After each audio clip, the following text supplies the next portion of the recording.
So how are you, Sifu? Oh, it's recording? It's already recording, yeah. Yeah. I'm doing fine, and Good. nice to see you guys there. Yeah. Yeah.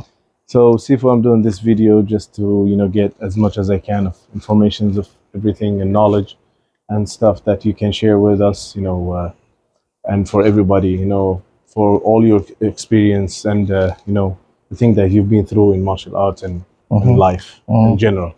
So we're going to be talking about everything in general, So I want to start with first thing, how did you get introduced to Kajukenbo first? I actually started with Judo Jiu-Jitsu, young age, yeah.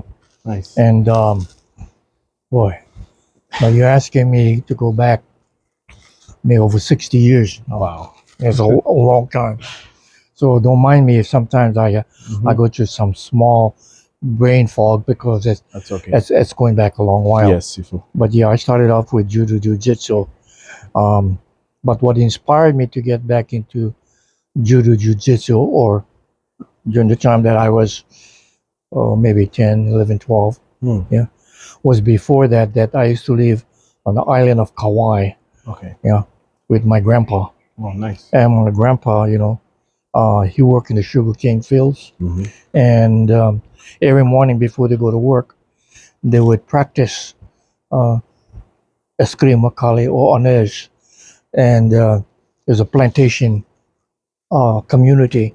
Yeah. So at about 6 o'clock, and between 5 and 6 o'clock in the morning, he and a lot of the Filipinos used to go out and practice the eskrima, but not with the eskrima stick.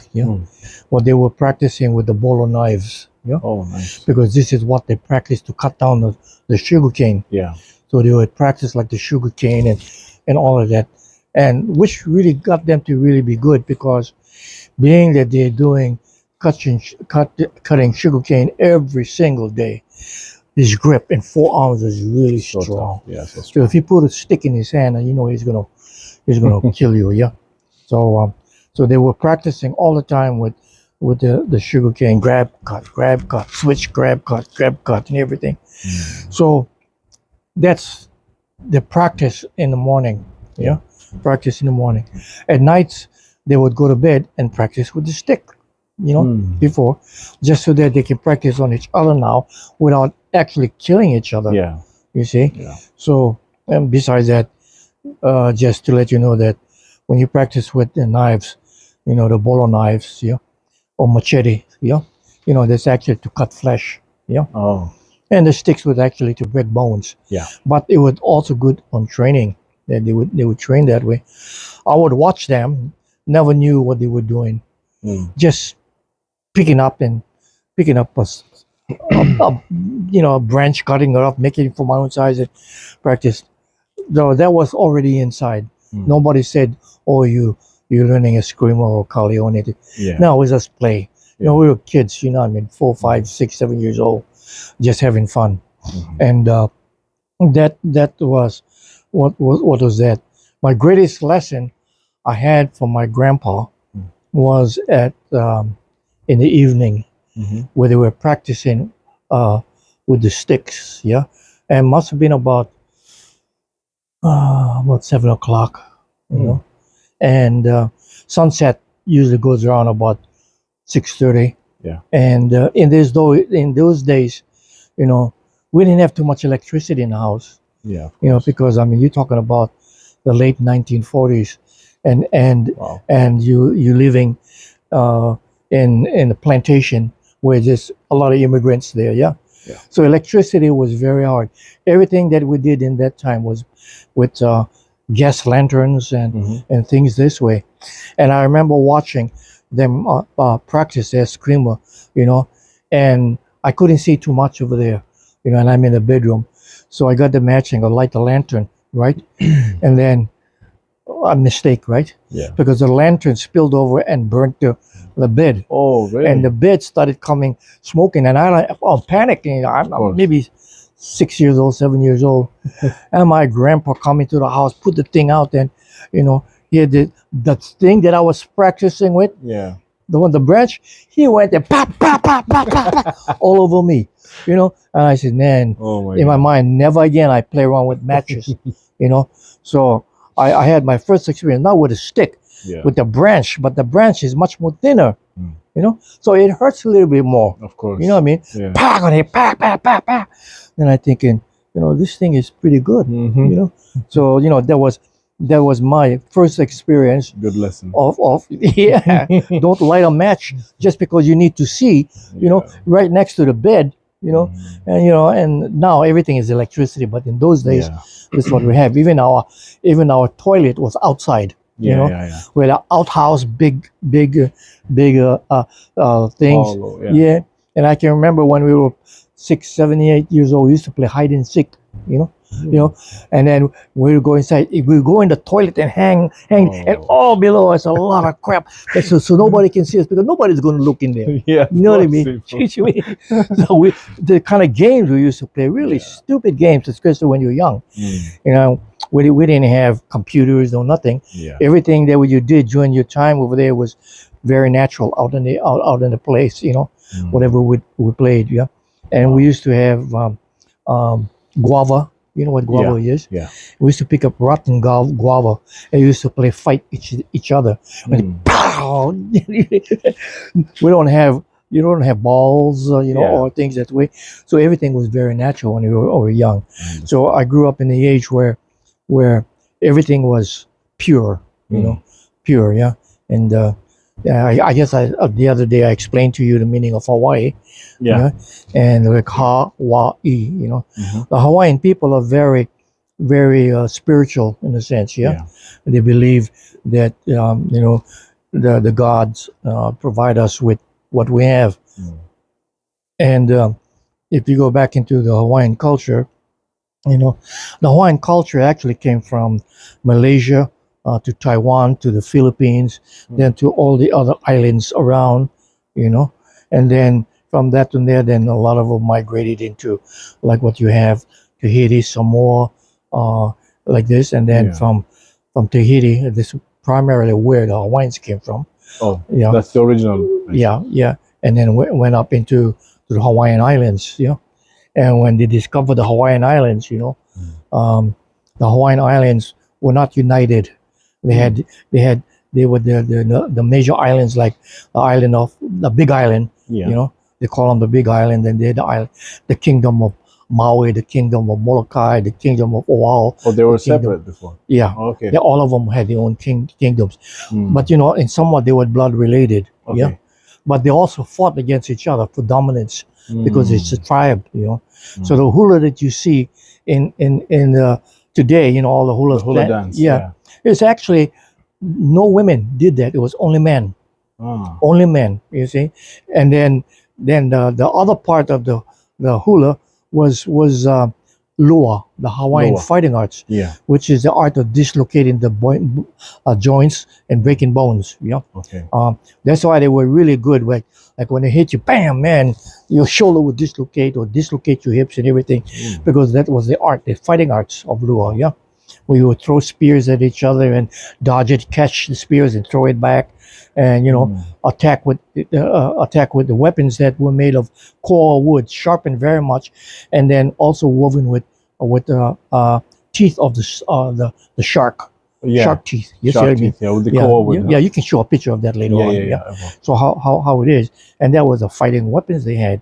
They were also good with the stones, with the slings, and going that way, where they would go trap them on a leg. Well, you know, it's like old times before, yeah. And then so that they had their own art, which is the Lua arts. So, Sifu, the moves that they've been doing in the dance, it's just like, you know, fighting moves, some of it? Oh, so it's just like kata. Yeah. So Like when they come forms. down like this right here, right? They actually grab in the hand, they pull in the hand, but they also rake in the eyes. And when they go ha ha, this is all self-defense movements. Oh. You don't see it You because see it as a dance, but it's as a a dance, self-defense right? movement. And there's the same It's like like kata. yeah, as the same like the Filipinos, you know. During the time when the Spaniards conquered the Philippines, you know, they had to change all their fighting arts into movements. You see, so they would practice candles. They do the candles like this here, you know, coming around, chop, but Wow. but they only did it, put the candles so that you can see the movement. But it's actually the movements outside. It's all hitting movements, and the Spaniards never knew that for over 100 years that they were practicing the arts, yeah, for the coming rebellion. All right. You see, All right. I understand. so same like the Hawaiian arts. Capoeira also. Huh? Capoeira, they did the same too. Yeah. Yeah, Yeah. all dancing. It's all concealment. Yeah, because the government come inside. You said you cannot do it. Yeah. So as far as the Hawaiians are concerned, like I'm gonna explain to you, the Hawaiian Islands, had all their kingdoms there. Kingdom of Hawaii, kingdom of Molokai, and so forth. Yeah. But in general, when you say Hawaii, ha means breath of air. Breath of air. Yeah. Okay. Wa means water. Water. Oh. I mean, excuse me. Breath of air, yeah, water. Yeah. E means God. You see? Oh, so when you say Hawaii, that Right. mean the air and the water that comes from God. God, right. So and because everything was paradise. Good water, clean water, pure air. There's no smog, no nothing Yeah. inside. Yeah. So it was really healthy. Yeah. Yeah. So that Hawaii is in a very unique place It is. in the middle of the ocean. So then, in other words, you have a lot of salt that also cleanses the water around it, and the air is pure. It is. So and then if you have smoke, I mean, you got the trade wind, they take it off the island, and you still got clean air. You see, so Hawaii means the breath of air, and then the water come from God. So this is why we say paradise. You see, so this is why when we go to greet each other, Yeah. you see, we come like this and we breathe like this here, and we breathe the air between each other. Yeah, It's the breath of life. That means you're giving my life. It's like we share in the same air. Yeah. Yeah, and you It's like see this. brotherhood. You see Yeah, what I mean? yeah, So yeah, that's part of the culture there. You see what I mean? So when people come across and they grab your head and they do, it's almost like you're actually touching the nose and you're breathing, right? And there was also a form of kissing. You see what I mean? We have that in Arabic culture. They do it. Nose to nose. Exactly. Yeah, same. You True. see what I mean? It's so funny from culture. What you think is unique in one place, the other side of the world is practicing the same thing. Yeah. Why? Because they believe in one God. Of course. You see what I mean? True. So this is really interesting that Nice. you know about the Hawaiian culture, and like I always tell this here, that most of the people that in Hawaiian culture, they're very reserved. They keep to themselves, and they speak when spoken to. You know what I mean? And not blah blah blah blah. Yeah. And for me, I say that God gave us 2 ears, 2 eyes, 2 nostrils, 1 mouth to speak. But the ears, the eyes, Yeah. you listen. Your nose, to sense what is really going on, and then when I'm ready to talk, 1 mouth come out. Yeah. You So gotta you take have the ears, you have to the look eyes. and listen more than you talk. Right. You see what I mean? So that's the best way. People that talk too much, they should have had 2 mouths, not 1 mouth. You see what I mean? True. And True. and if they do have 2 mouths, then 1 mouth is here, the other one is the back of the head. It's really stupid. You see what I mean? No philosophy about it. Yeah. Yeah. True. So basically, that is the culture that's coming up for Yeah. me. And by the time I get to be about 13 years old, this is when I got into more so into judo, jiu-jitsu. Even if I knew before that time, the boxing, because my father and my uncle had what we call a dance hall, taxi dancing. Yeah. Okay. Now, taxi dancing is like you rent the other woman to go dance. This is for taxi. Same like you rent a taxi. Oh, You know what I mean? okay. So we used to have a place called King's Ballroom in downtown Chinatown. And that became very, very popular place because right after World War II, 1944, 5, 46, 47, 48, there was a lot of military people here. Okay. You see what I mean? And they had, and you got these guys that just come back from the war. They come back to Hawaii to relax. They want to do dance, and they want to go into the red light district. They want to do all that kind of stuff. Just crazy people. Yeah. You figure that these guys are all young too. 18, 19, 21 years coming back, and they're happy because they're alive. Yeah. So they're looking for young ladies, right? So the popular thing at that time was dancing. Yeah. Right. But you didn't have a partner, so you rent the apartment, and it's called taxi dancing. Mm. You see, Mm. so they used to come and taxi dance and do that, which was the problem Mm. that was because they had a lot of military people flirting around with the local women. Oh, So if you that caused a figure lot out of problems here. right, and then you have people like Emperado and Holek and all these people say, oh, these guys, these foreigners, they come in and they take in our women, so they get into fights and then form this group, and which we later call it the Black Belt Society, which is really not. There wasn't black belts No, before. there were Oh, there were not. five Okay. young men. Okay. I mean, you take your five young men between the ages of 20 to 30 years old. Mm. The average age was 25, 26 years old. So Sifu, you think when they got together, like I know Joe and his brother Joe. Mhm. Okay, and we have like the other founders. So when did they got together and how the idea came? All by meeting each other. They never knew each other before then. Never. It's like the only person I recall that actually started it. It wasn't Emperor at the first time place. Really? It started off with what's his name? I forgot his name. You mean the idea of Ordonez, Kajukenbo? yeah. Oh, Yeah, Frank Frank Ordonez. Okay. He say, hey, let's One of go the do founders, something yeah. together, get together. Oh, so he And got the idea to get together yeah. to do this. Okay. And you have to recall this in here. Yeah.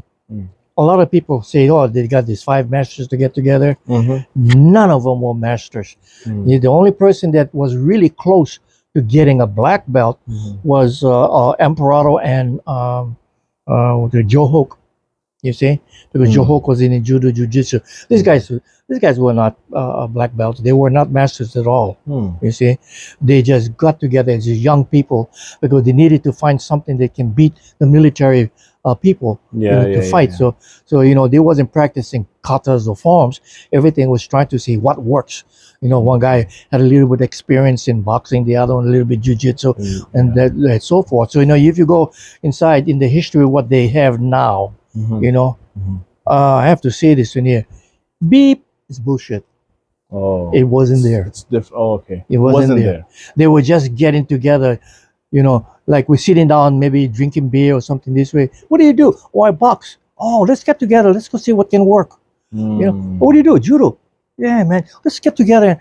And they were, like this. No rank, no nothing. Yeah. All the ranking things that you have saying that they are master of kung fu or tang suru or boxing or everything. They were not. There was the modern people that were fantasizing and said, yeah, these guys was, it's just like they built the foundation, but now they put all kinds of things inside. So then 40 years, 50 years later, you see that these first 5 founders, they're all super grandmasters.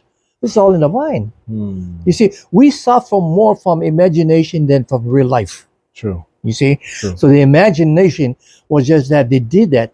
And it's much easier when you talk to a student. Yeah, I started from the 5 grandmasters. Now you're going to, But if you're going to say, I started with the 5 guys who knew nothing, you're going to, you know what I mean? So that's all there. Now, so 5 of them, they were training like in different these kind of arts. But not all the time now. Oh, but they were like students training. Yeah, and some of them, most of them were in boxing though. Oh, okay. Like Frank Ordonez and I see Clarence Chang.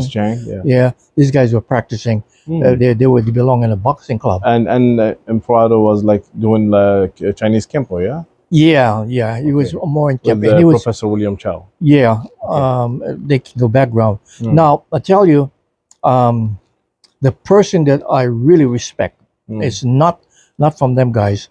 Is a guy that did a lot of research. His name is Mitch Powell. Mitch Powell, yeah. Yeah, because Mitch Powell, you see, he did. He was a police officer, detective, and did a lot of investigations.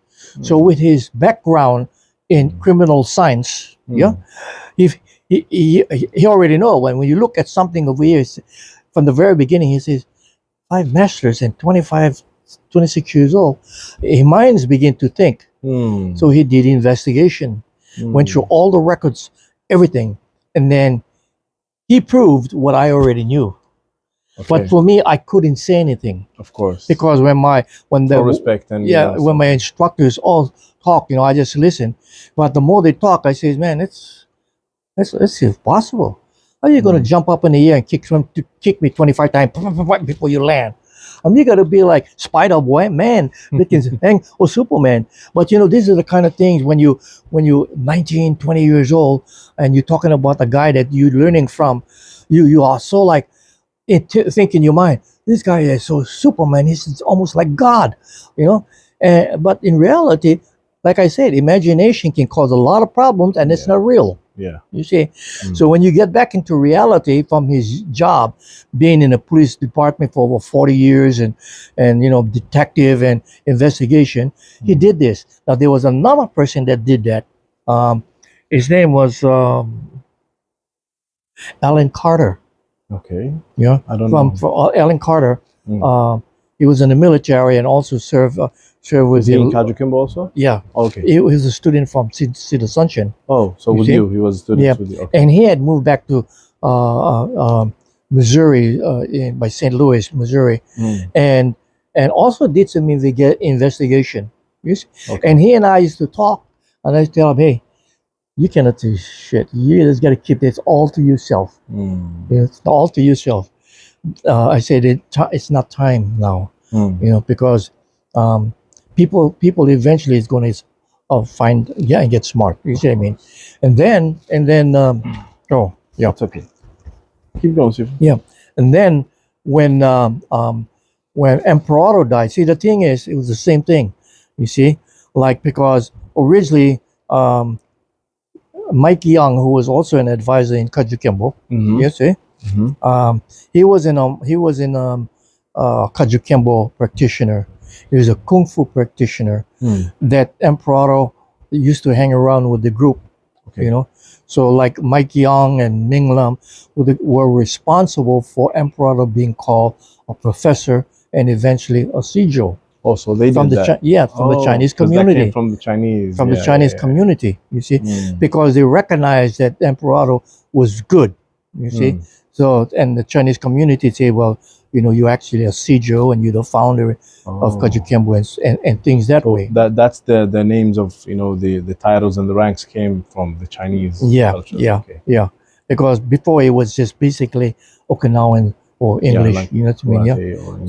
So that way you can see the growth of Kajukenbo now beginning to expand. Yeah. And you see the thing about it is just that sometimes what happened is that everything was closed. Everything we kept closed, like a fish. When the hands start open, now you can receive more knowledge. Of course. But the fingers was open too wide, and some of the real knowledge go through. So it wasn't all the way. You have to keep it closed like this so you can hold, not open, where you get truth, but a lot of the truth also slip through. And that is what happened. So now I'm saying, okay, we have this now. Let's close it up a little bit so that it stays in the hand. Yeah. You see? Yeah. And this is where like people like Mitch Powell and Is this why he did his, he made his book, Mitch Powell? Well, but he did this all by himself without saying anything, until things begin to leak, and then you have the groups of the KSDI, which was run by Kimo Emperado Smith, is his last name, and then with they call him Dr. Glenn Funicelli. They had worked together, and they asked him to be the historian, which is a good honor. Oh, that's you good. See what I mean? That's good. So because now all of the old people are dead. Yeah. Now you can talk. Same like I said, Mike Young and I was really disgusted with all the things that's going on, and I told him, I want to write the real history on Kajukenbo. And he says, well, if you do that, you have to wait till everybody die, the original one, not when they're alive. Not when they're alive. Because the truth, when it comes, it's gonna hurt someone. Yeah, because then if I hurt somebody, he's gonna send somebody to go kill me or something. You know what I mean? So, and the book that Mike Young and I was gonna put together what's called the myth and deception of Kajukenbo. You see what I mean? Which would give it the two sides, you know, the good and the bad, so you can see, right? I remember one day, Sifu, you told me, you know, a lot of people want me dead because I know too much. Exactly. Yeah. Exactly. You see. So Mike Young says, you know, you better wait until everybody's passed away. So Sijo passed away. He was the last one, and with Joe Hoke and all, they're all gone. You see? Frank Cardenas was the last. Right. You see. And I'm thinking, maybe, you know. So I got notes, a lot of notes that I've kept in my computer. So are you planning to do that? Huh? Are you planning to do that? No need already. Oh. No need. No because need. Because everything that I wanted to talk about, Mitch Powell went deeper. Oh, okay. He went deeper. When I start looking at everything, it says, yeah, yes. Then you don't have to. Then. I don't have to do that. You see what I mean? So, and I really thank him. You know what I mean? And actually, you know, this is the book. You see what I mean? If you show that, that's the book. You see what I mean? Yeah. And I would recommend that for people to catch up on the past. That is very accurate. You see? Nice. It's very accurate. Mitch Powell did a really, really good book. You see what I mean? So now that the good and the bad is out, what we talk about now is the good. Yes, of on course. How to make things more positive. Of course. You see? So Sifu, how did you meet your teacher, Sid Asuncion? That's well, you know, I had jiu-jitsu and my uncle and my dad over this place called King's Ballroom, where the sailors used to go taxi dancing. We used to use that on Saturday and Sunday upstairs where it was all cleaned out, you know. We used to practice boxing in there, you see. And I got into what they call not mini boxing. I forgot what they call it. Biddy boxing. Biddy boxing. Biddy boxing means kids boxing. Okay, you see? That was the beginning. Yeah. Okay. Yeah. So you were like below 16 years old. I used to box and everything else that way. Yeah. So this is where I got my boxing skill. Okay. And then in that time too, you know, I was living in the valley, Kalahi Valley, which is across there, and I was in high school, you know. Ninth grade, you know, 9, 10, 11, 12. And I met a guy by the name of Richard Whaley, you know. And Richard Whaley was a blue belt in Tikan Jutsukai. Tikan Jutsukai is an offshoot of Kyokushinkai. Okay. You see? And in school, you know, we used to talk about boxing and karate and things that way, you know. And I knew jiu-jitsu and judo, you know, because my neighbor in the back of me, his name was Michael Chong, you know, and his father was really good in the Chinese martial arts, also with the judo jiu-jitsu. Okay. So we used to play, you know, I go box with him, and every time I box with him, he gets in close, boom, I find myself and I'm in the choke. I said, I got to learn that kind of stuff, you know what I mean? So I learned that, you know. And so I had that skill, but there was not too much kicking techniques inside. Okay. So when I went to meet this guy, you know, Richard Whaley, we were classmates. Yeah, we started talking about fighting and everything this way, and he showed me some kicking techniques and everything. Then I said, I want to learn that. Yeah. So he came over to my house, and we used to train in the back patio. Yeah? Okay. My mother was also a dressmaker. Professional dressmaker, you see. So one of her customers, you know, came with her boyfriend, which was Sid Asuncion. Oh, the customer. Okay. Yeah. So while my mom was making the dress for her, you know, you were training. Huh? I was training in the back, and Sid Asuncion would hear, I know, let's yell. You just hear these noises. Yeah. So he walks into the back and see us practicing, and he's over there, you know, and just watching. And we look at him, you know, says, you know, what do you want? You know, cocky. Huh? He says, just see what you folks doing. You know? But I know we had no idea who he was. Yeah. You see what I mean? So we're doing that. He asked us, what you guys doing? He said, oh, we're doing Tuken Jitsukai. He says, show me. So we demonstrate on each other really, and he looks at it and he says, it's not bad, but it don't work. You know? Oh. And so Richard Whaley becomes very, Okay. you know, what do you mean it won't work? Right? Yeah. But we never saw it because he had his hands like this, and there's big knuckles, real black knuckles, Oh. because he's sitting like this. Mm. You know.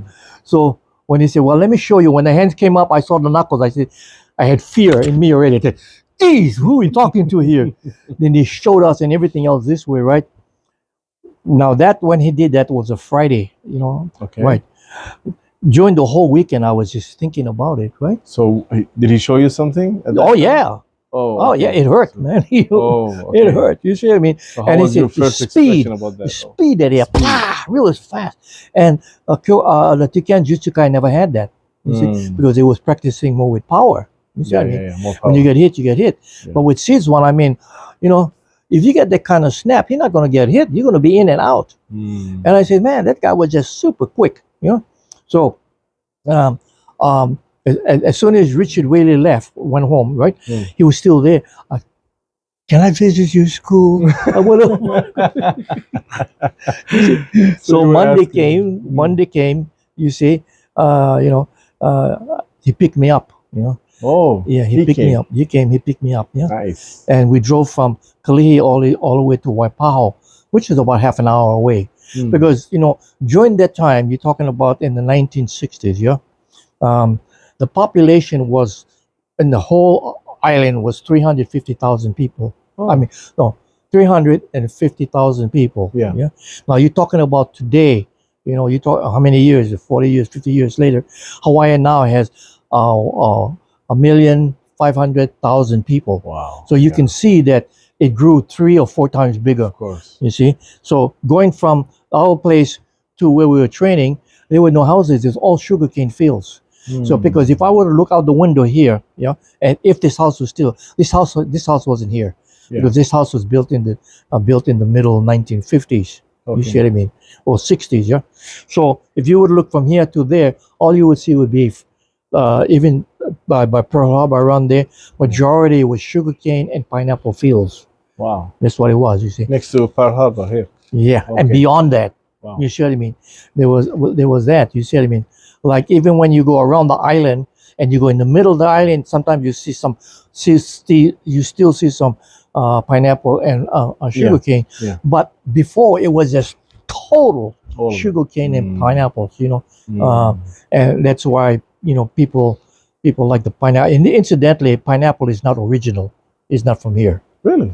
No, no. Hmm. Well, pineapple is actually a fruit from South America. Okay. You see, Okay. same like potatoes. Potatoes is not from Ireland or anything. It came from South America. You see, a lot of the fruits it was new. You see what I mean? Same like tobacco. You know, Okay. all that kind of things before the rest of the world you become corrupt. You know what I mean? Yeah.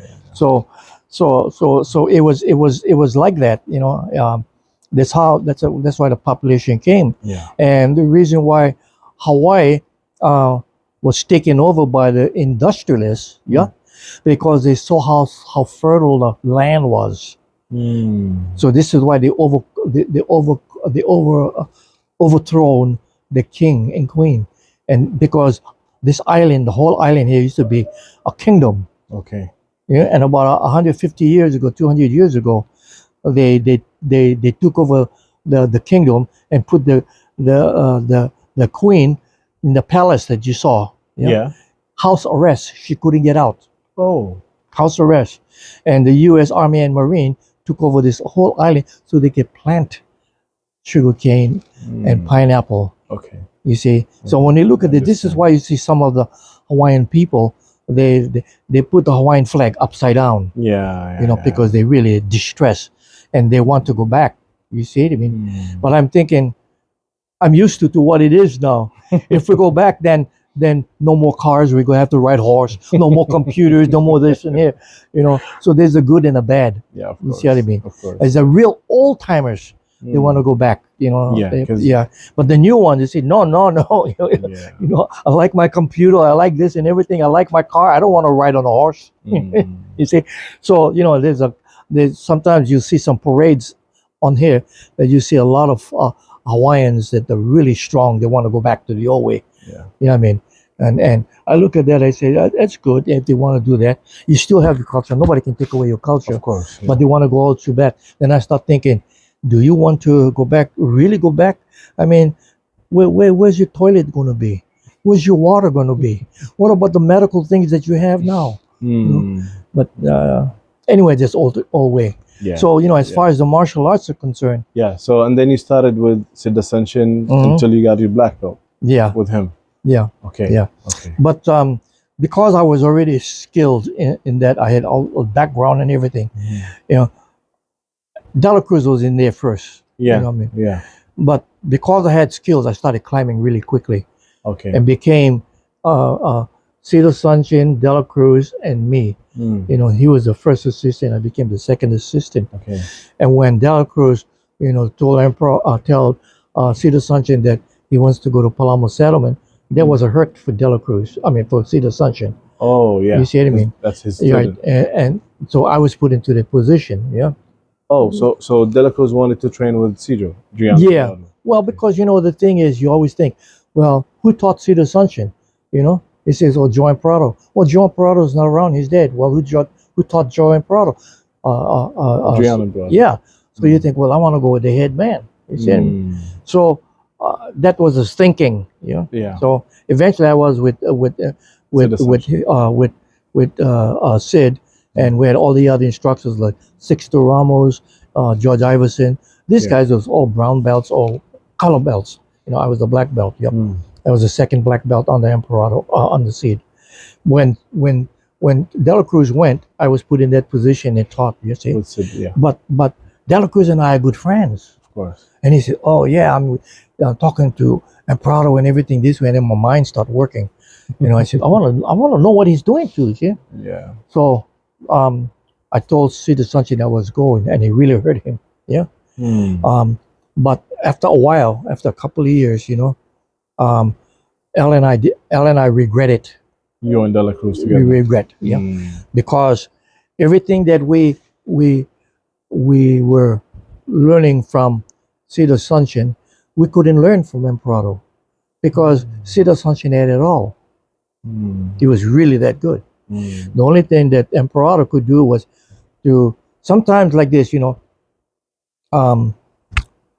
your mother tells you something, you don't believe her, and you talk to your dad, it's the same thing, and then you say, "Oh, it's the same thing." You see what I mean? And then now you respect your mom more because there was that.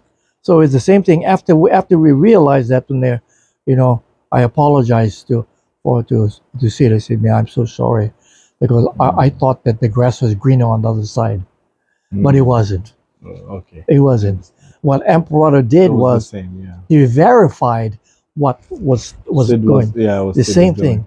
The only thing that he encouraged me to do was to open up more. And he was one of the persons that was responsible for me to open up more and become more knowledgeable. Okay. So here when Prado helped you to open more, and then you guys did the Wun Hop Kuen Do, that's where it began. They open up because of that. You see what I mean? So you and Dela Cruz did that together. So in one phrase, it was good and it was bad. The same. But I say, you never know what good until you know what bad is. Of course. You see? Yeah. So how the idea came when you guys started to? Well, the point was just that on Emperado's part, a lot of the top instructors like Gaylord, Tony Ramos, Halbuna, Aligio Reyes, you see, they had all left in the late 1960s or around up to the mainland, right? And these guys were about 7 to 10 years my senior. Yeah. So, and they left because during that time, in Hawaii, we had an economic down. In other words, it was not too many jobs. Okay. Yeah. So most of them worked for Pan American Airline, or something to do with service, and they didn't have that. So they saw that the opportunity to move to California was much better. You see, so they started going, one by one. Tony Ramos went, and Albuna went there, and Aligio Reyes, and Charles Gaylord, and then and then eventually me. But first, when they went, you see, they all end up in California.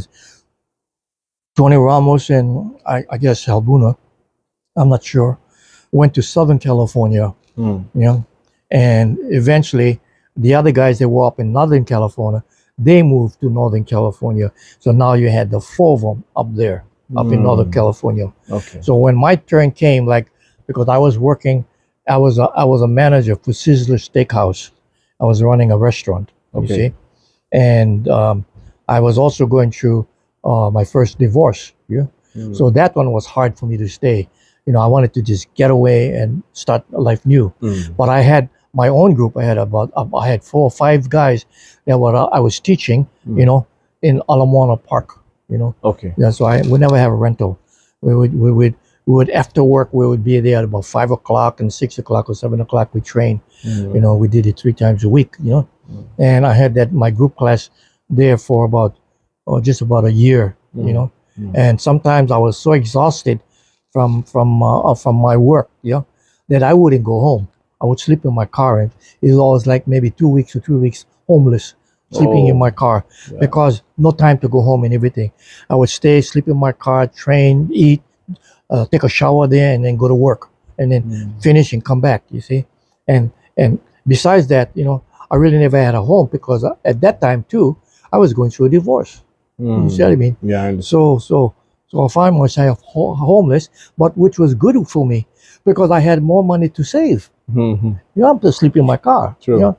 And that is what saved me all the money. And I said, well, you know, I'm going to go move. Yeah. Oh, So then when I moved, one of my students, 2 of my students that was training with me also moved to California, all up into the same area in the northern part, you see. Okay. So when I moved there, you know, then my wife wanted to get back with me, and I said okay because I wanted my son Mark come. Oh yeah. You see, so we moved over there. Then from there I opened up my school. Okay. But you know, with these guys in Kajukenbo up there, the 4 of them, yeah, they were all hard, strong, Kempo karate. Like the old method, the old Right. style, which is the hard style. But when we were here with Emperado, you know, Emperado, because he lost all these good instructors, you see, hung around more with the Chinese people.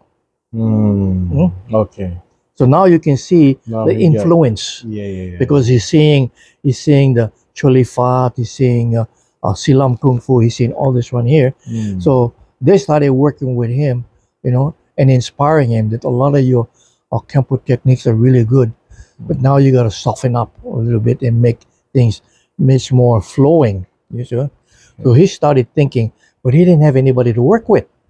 So this is why he started working with Dela Cruz, because Dela Cruz was teaching Emperado's classes at Palamasiman, helping him. Wow. You see what I mean? Yeah. And so Dela Cruz was telling me, you know, let's work with Emperado. So work with Emperado, and Emperado, you know, started teaching us some soft style and some things this way, right? But had no name. Okay. Had no name, you see. Okay. So here he had talked to one. I don't know whether it was Ming Lam or Is Minglam the one that he had the hook in his hand? Yeah. I remember him. or Mike Young, and they started talking about, well, what do you want? They said, well, you know, my style is going to be mixed. It's going to be in between, you know. So he said, well, you mean central style, like in the middle, and that's what it means. Tumpai, the central. Tumpai. Oh, okay. You see what I mean? So it was that. So he says, because now you had the mix between the hard and the soft, you know, and that therefore he had more of Tai Chi inside there. So he started teaching his version of what he considered to be Tai Chi put into to Tumpai. So then it became a Kajukenbo Tumpai. But that wasn't really solid yet, you know, because he was still with the Kajukenbo Kempo Karate. Of course. That was it, right? Yeah. But when that came, it became because of the way that Emperado was feeling and in here. He felt as if all his instructors deserted him, you know. So he wanted to actually cut, you see. And that's why if you take a look, at that time, the KEN, was then changed to KEM. which is the Chinese version. Yeah. So not instead of Kempo. yeah, With M, not yeah, M. Yeah, that's yeah, when he yeah. started to change it. You see, Mm. so if you see some of the old kung fu uniforms that Emperor and I, it's kind of blurred out. But if you can really focus, the one that says on the top instead of Kajukenbo, Yeah. it says Kajukenbo. Yeah, yeah, yeah. You see, it's on there, and then the red sash that he was presented from the Chinese organization, he gave it to me, Oh, okay. and I lost it. I don't know where it For all went. these years, Yeah, of because I course. was moving. Yeah, yeah, yeah. You know, I don't know whether somebody stole it or what. Yeah, yeah. But if you take a look in the original, one of the original pictures, where I am standing with Emperor in the Chinese uniform, I saw it. Yeah. that I had that The red red sash, and he sash. I gave it saw to me. that. Yeah, you see, and but we all three, Dela Cruz, myself, and him was working together. And that's when he says, "Okay, we're going to call it the Kajukenbo Tumpai." He said, "I want to develop this in here, my new group, not the Kajukenbo Kempo Karate." Okay. You see what I mean? understand. So that if I never move to the mainland, it would Kajukenbo would be known as Kajukenbo Tumpai, not Kajukenbo Kempo Karate. You see me? Because he wanted to separate himself from the hard style to this style. Yeah. You see what I mean? But this style here, it was like 95% people, and us was only little. You see, real small group. Basically here, you see, and then what had happened was just that I moved to the mainland. We're back. We want to continue from when you moved to mainland and you met Rondo and the others. Yeah. From there, yeah. When I moved to the mainland, I was living with my brother, George, older brother, on the San Francisco side. But all the two people that had moved with me, they were on the Oakland side. So my wife then joined me with my son Mark. We decided to leave my brother, and which would have been good for us because we had everything. He had an extra a big house, and we had the entire backside of it. Yeah, but I wanted to be close to the other two students. Yeah. So I moved, and I had to look for a job there, and I started to work over a place How called. old were you at that time? Like 25, 26 years old. Oh, still young. Yeah. Okay. And no, I was 22, 23 years old. Yeah. Oh, younger. Okay. Yeah. And you had Mark. That. Right. That's Yeah. your son? Okay. Yeah. In those days, if a woman wasn't married, by 18 or 19 years old, by the time she reached 21, they would call her like an old maid. The culture. Yeah, I understand. The culture. You marry young then, Yeah, I understand. Now that was the same before in our culture, by the way. We had same ideas. Yeah. I guess so. So when they came, we found a place in a place called Hayward, California. Okay. So your students were from Hawaii? Huh? The two students that moved, they were from here. They moved because they wanted to be close with me. Yeah. All right. Who are they? Melvin Obero and Douglas Espinda. Okay. Melvin Obero is still alive. Doug Espinda passed away. Yeah, he was my first black belt that I trained all the way up from Hawaii to the mainland. Okay. And Doug and Melvin Obero became the second, and on down. Yeah. Okay. But so I moved to the Hayward side across San Francisco Bay, and we were training in a dance hall. We would rent for 2 times a week. Yeah, I think we were training Tuesday, Thursday, or Monday, Wednesday. I cannot think either one of those 2 days. Okay. And but we first started in a dance hall. Yeah. Okay. And so you rented that? No. We first started in a garage. Okay. We were training in a garage, a two-car garage. Only 3 of you? No, it started growing. Oh, okay. Yeah, and when it started having what we didn't have room, then that's when I looked for a place in Hayward, California, and set it up in a dance hall and rented that place. That never lasted long, about a year, because it grew so big. I had so Okay. many students, because nobody knew what Kempo was, or Yeah. it was new. This is the 1960s, early 1960s. You know what I Yeah. mean? So nobody knows. So that grew. Then I looked for a storefront on a main street, East 14th Street. Went into Oakland, Like a bigger place. bigger Yeah, place, a storefront right next to a motorcycle shop. Yeah, yeah. Okay. and so I got the school, but because I had moved there, I made one part of the back room for where my wife and Mark lived. Oh. You see, okay. until we could afford to get into an apartment, so we live in the That's school. good. That's good. Yeah. But the school was really nice, because I'll send you a picture of it. Alright. Because in the front of it, I put a nice pagoda as a walking, inside, Yeah. and then the front of it, I put outside, yellow over black. You see, quality before quantity. True. So people enter, and then as soon as you walk inside here, you see this says, come forth to learn, go out to serve. Nice. So That's nice. so I wanted to psychologically plan them. Yeah. Of course. So this is where I trained on my students. I'll in be there. using this. That's nice. I'll use that. Yeah. That's nice. So and Mark was usually the first person to greet people that coming into the school. Mark was about 2.5, 3 years old. Okay. And when people would come inside, Mark used to walk right up to him and kick him in the shins. And I said, Mark, don't do that. Kick him in the shins. And that was for Mark's. He's a little boy. And I tell him about that, and he said, I did that. I said, yeah, you started to start kicking, punching people in the shins when you were this young and walking around. Everybody thought it was cute, you know what I mean? But when you kind of think about it, it kind of made an impression on him, for life, because he used to watch us train and kick and everything, so he felt he could do that. Yeah. So we stayed in that place until we got into enough income to go and get our own apartment. Yeah. Nice. But at that particular time, I only did it because I needed someplace to train. Okay. You know what I mean? I wasn't in for the money on that. Because when we were training with Asuncion, we were paying $3.75 a month. That's our fees, right? Yeah, but at that time it wasn't. Yeah, it was important. It was training, Yeah.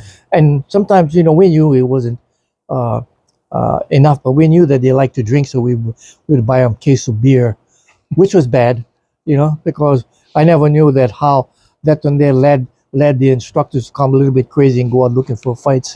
Yeah. Yeah, I mean, of course. but you learn after a while. I said, man, for Emperado and you guys were young at that time. Yeah, Emperado and these guys getting used to the drinks. It was a student's fault because we gave it to them. We could have bought them soda pop or something else, but we did that to them because we wanted to please them. Same thing that happened, because I see the problem happening after we have grown up, and we move all to the mainland, and Emperado moved to the mainland also. There was other people that were doing the same thing we were doing when we were young.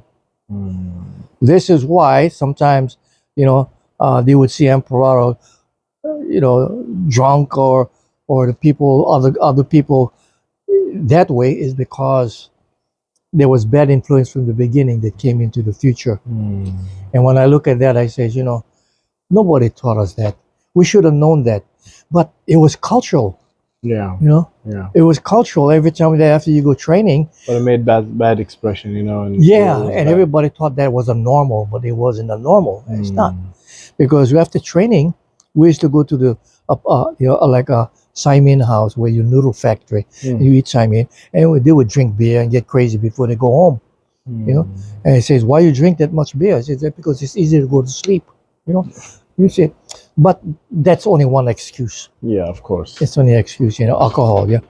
So a lot of the bad habits came, but after a while, when you grow up, I would never allow anybody in my class that they will train if they had drugs or under the influence of alcohol or anything. Train.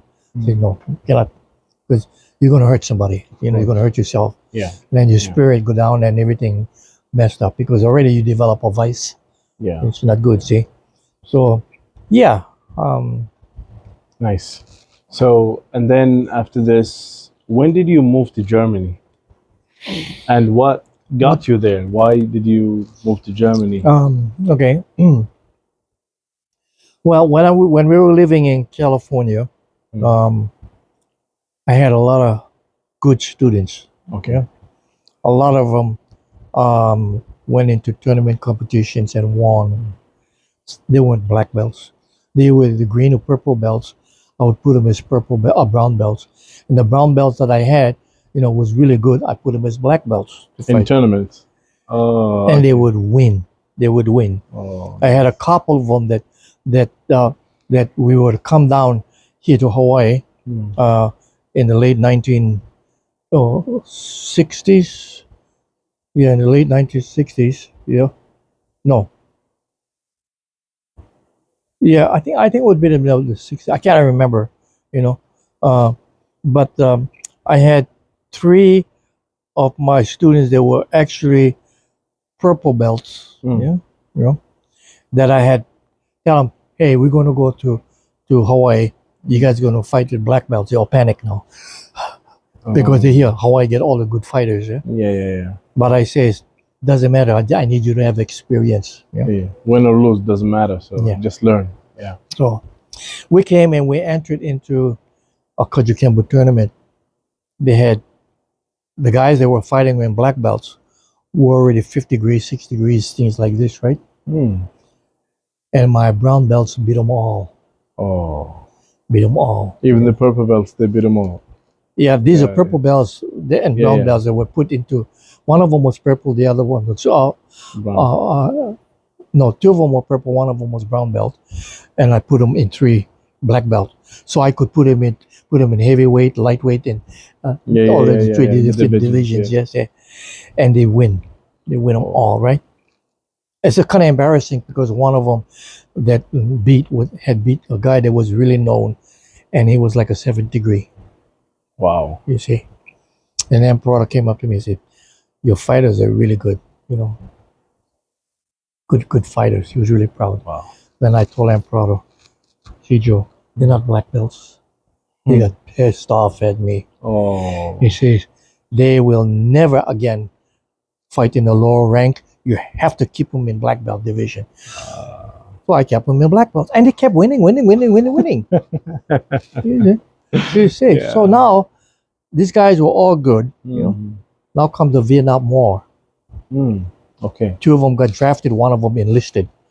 I don't have no black belts. Oh. Okay. Right? I had Eric Lee. Eric Lee was even a black belt. He was a brown belt, but he's not a fighter. He was good with forms. Yeah. So I put him in forms. He started winning. Eventually they call him the King of Kata. Yeah, he's so good. I've seen him. Yeah, he's amazing. So I had nobody fighting in black belts. I had only color belts. Yeah.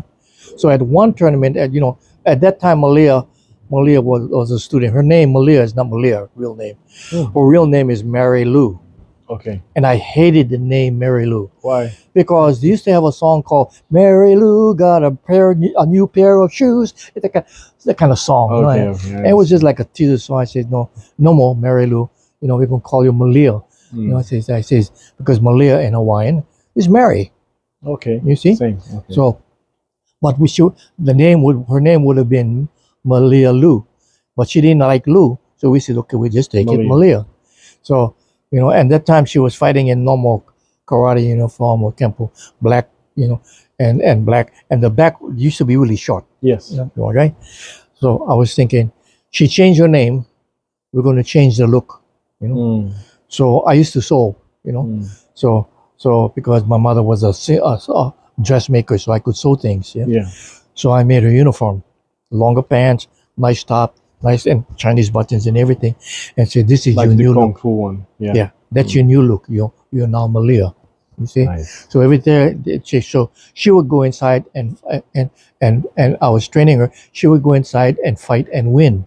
Yeah, she's tough. This Yeah. okay. There was that part, but I had no black belts. You know. Mm. At one tournament, she told me, "Why don't you go and fight?" I said, "Nah, I don't want to fight at all." You know what I'm saying? So she said, "Nag and nag and nag," and I don't like to hear that.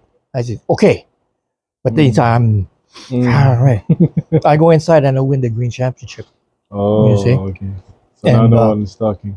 and that from that one, she says, see, you can do it." I said, "Yeah, it's not bad. It's fun." Mm.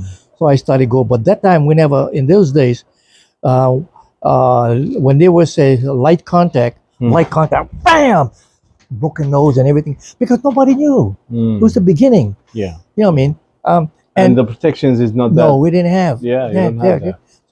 So what I would do is that I would use a lot of fakes, right? I would put a white tape over here, so they're watching this hand, and then I hit them with the back fist.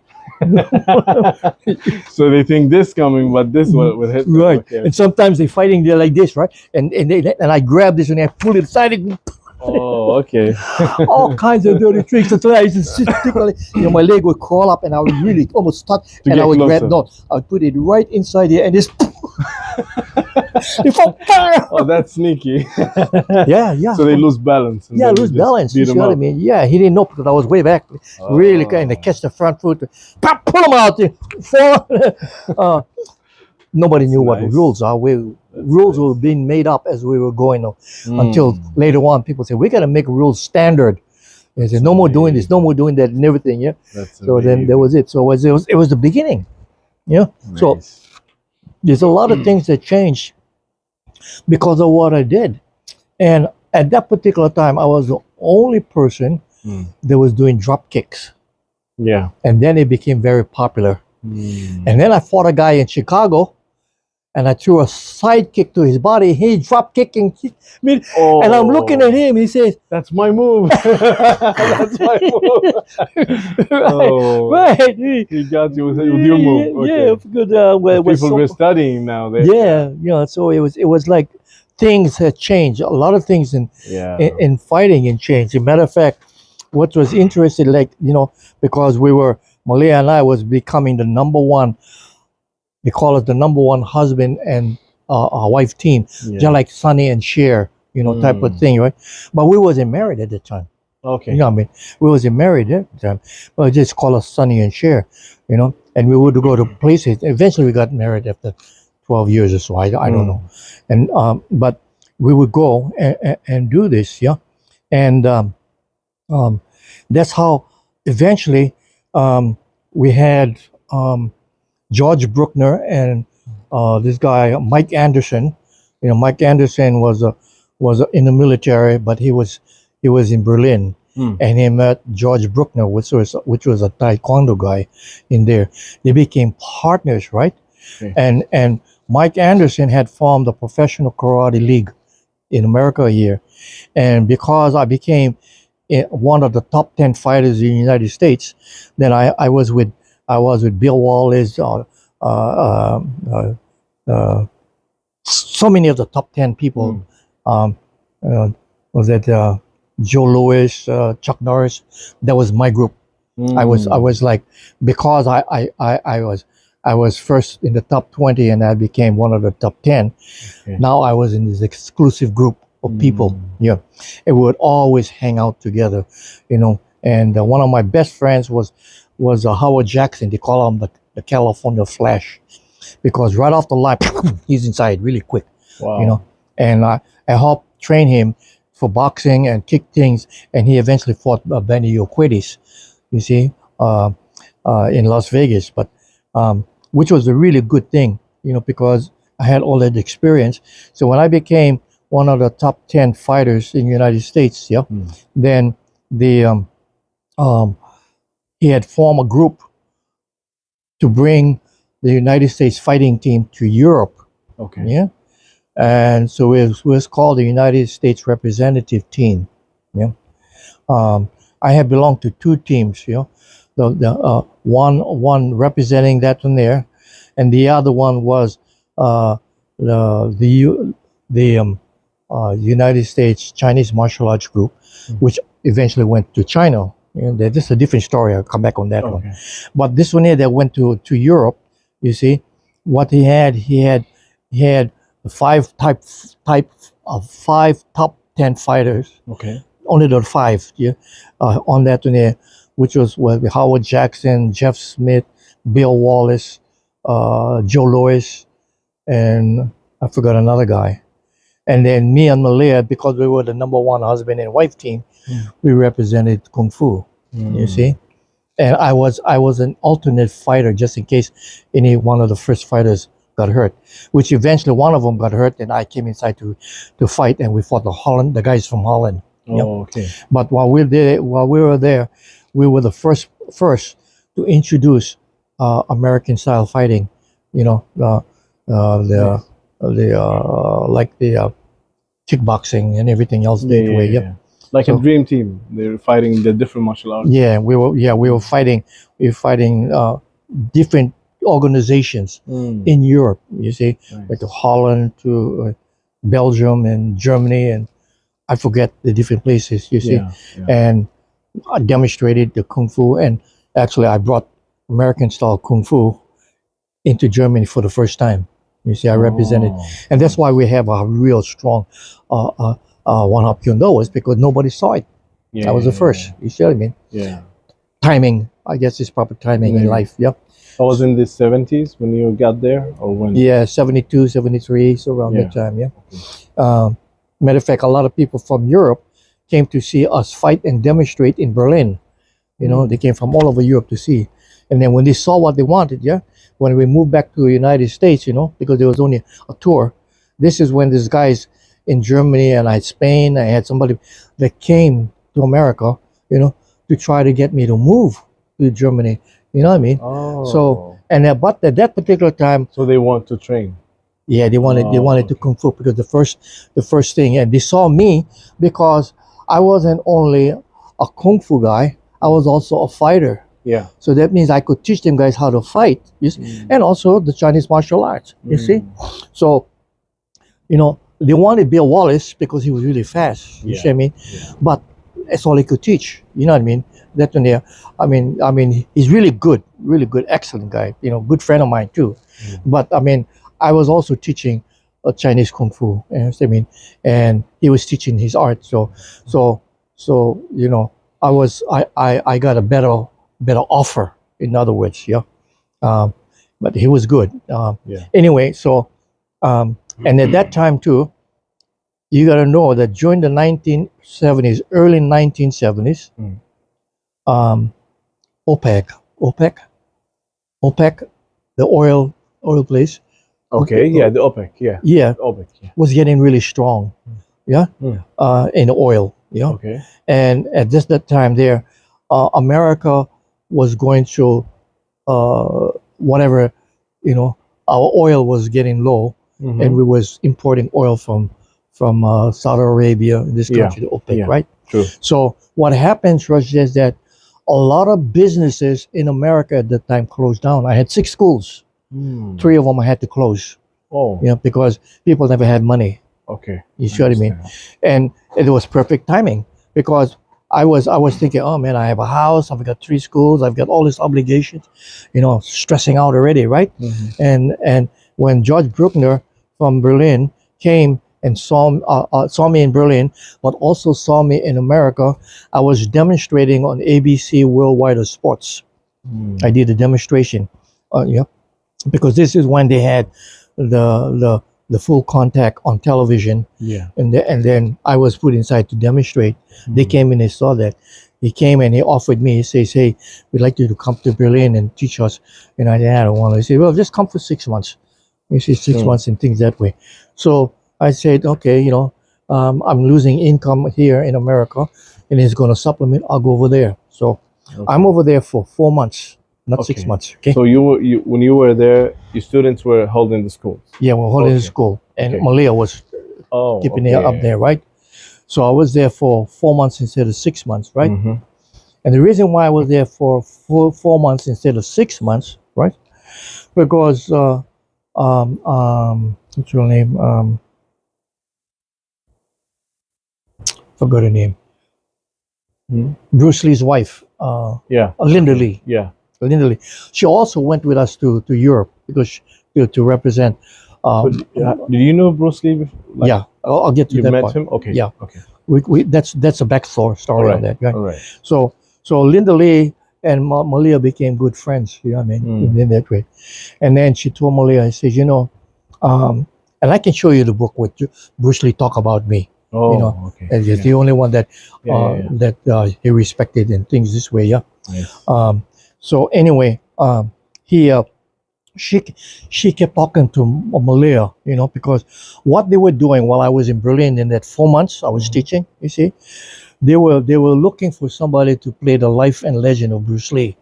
They were going to make a movie on Bruce Lee in 1973, 74. You see what I mean? When he died, right? And everybody they interviewed was close but couldn't do it. You see? And Linda, because she was with me in Berlin, she says to Malia, she said, Al can do it because he can do a lot of things, right? So while I am in Berlin, there, I get a call. She says the United Artists, which is the film Yeah. company, wants me to come and go for an audition. See, so they paid for me. They fly me from Berlin all the way to Los Angeles. So you can do that. Right. Yeah. And before we did that, I'm living in Linda Lee's house, and so she let me look at everything on Bruce Lee's things, his clothes, his shoes, his equipment, everything, and he says, anything you want, you can have. She told me this. I said, no. I says, but I look at, I like that one. So she gave me two things, right? The bull pop, this I put it right by the door where you can see, the thing you push, Oh yeah. I remember the one that you push it. Yeah, inside, inside, and gave me the kicking pad, the one that he had used inside one of the movies he did with Chuck Norris, and he kicked the bag, Oh, that was it. Yeah, I had Oh, two of nice. them, yeah, two of them. So she gave it to me, and I put it away, and I stayed with her for about 3-4 days. She let me drive the car that Bruce Lee drive, and Bruce Lee had this Mercedes that this is on the other side, Yeah. that The right side, yeah. because it came from Hong Kong, Okay. So I'm driving it, and with the top down, I'm driving the car. They say I'm sitting in his car over here. I'm in his house. I'm looking at all his equipment and everything, and she wants to give it to me. And so I said no, because I look at his shoes. His shoes are small. Yeah. Because his shoes shorter than me, and his clothes were tight. I wouldn't fit. You know what I mean? Because Yeah, he was skinny. yeah, he was 135 pounds. Wow. I was 147. You see, so it's too tight. So but anyway, yeah, for his size and everything, he was fantastic. He's really good and strong. You see me? So they became friends. So this is why I get invited to go to United Artists, and I forgot the guy that produced the film. The director. They wanted me, and Black Belt and Inside Kung Fu Magazine was there. They seen the whole thing. They was writing all kinds of good articles and everything else this way. You see what I mean? And she says, you can do it. And I'm thinking, man, I don't look like Bruce Lee. You see what I mean? But I could mimic. I could do it. You can, the movements and everything, right? Yeah. So then we had a problem because there was this other guy. Name was Don Quine and his wife Judy Quine.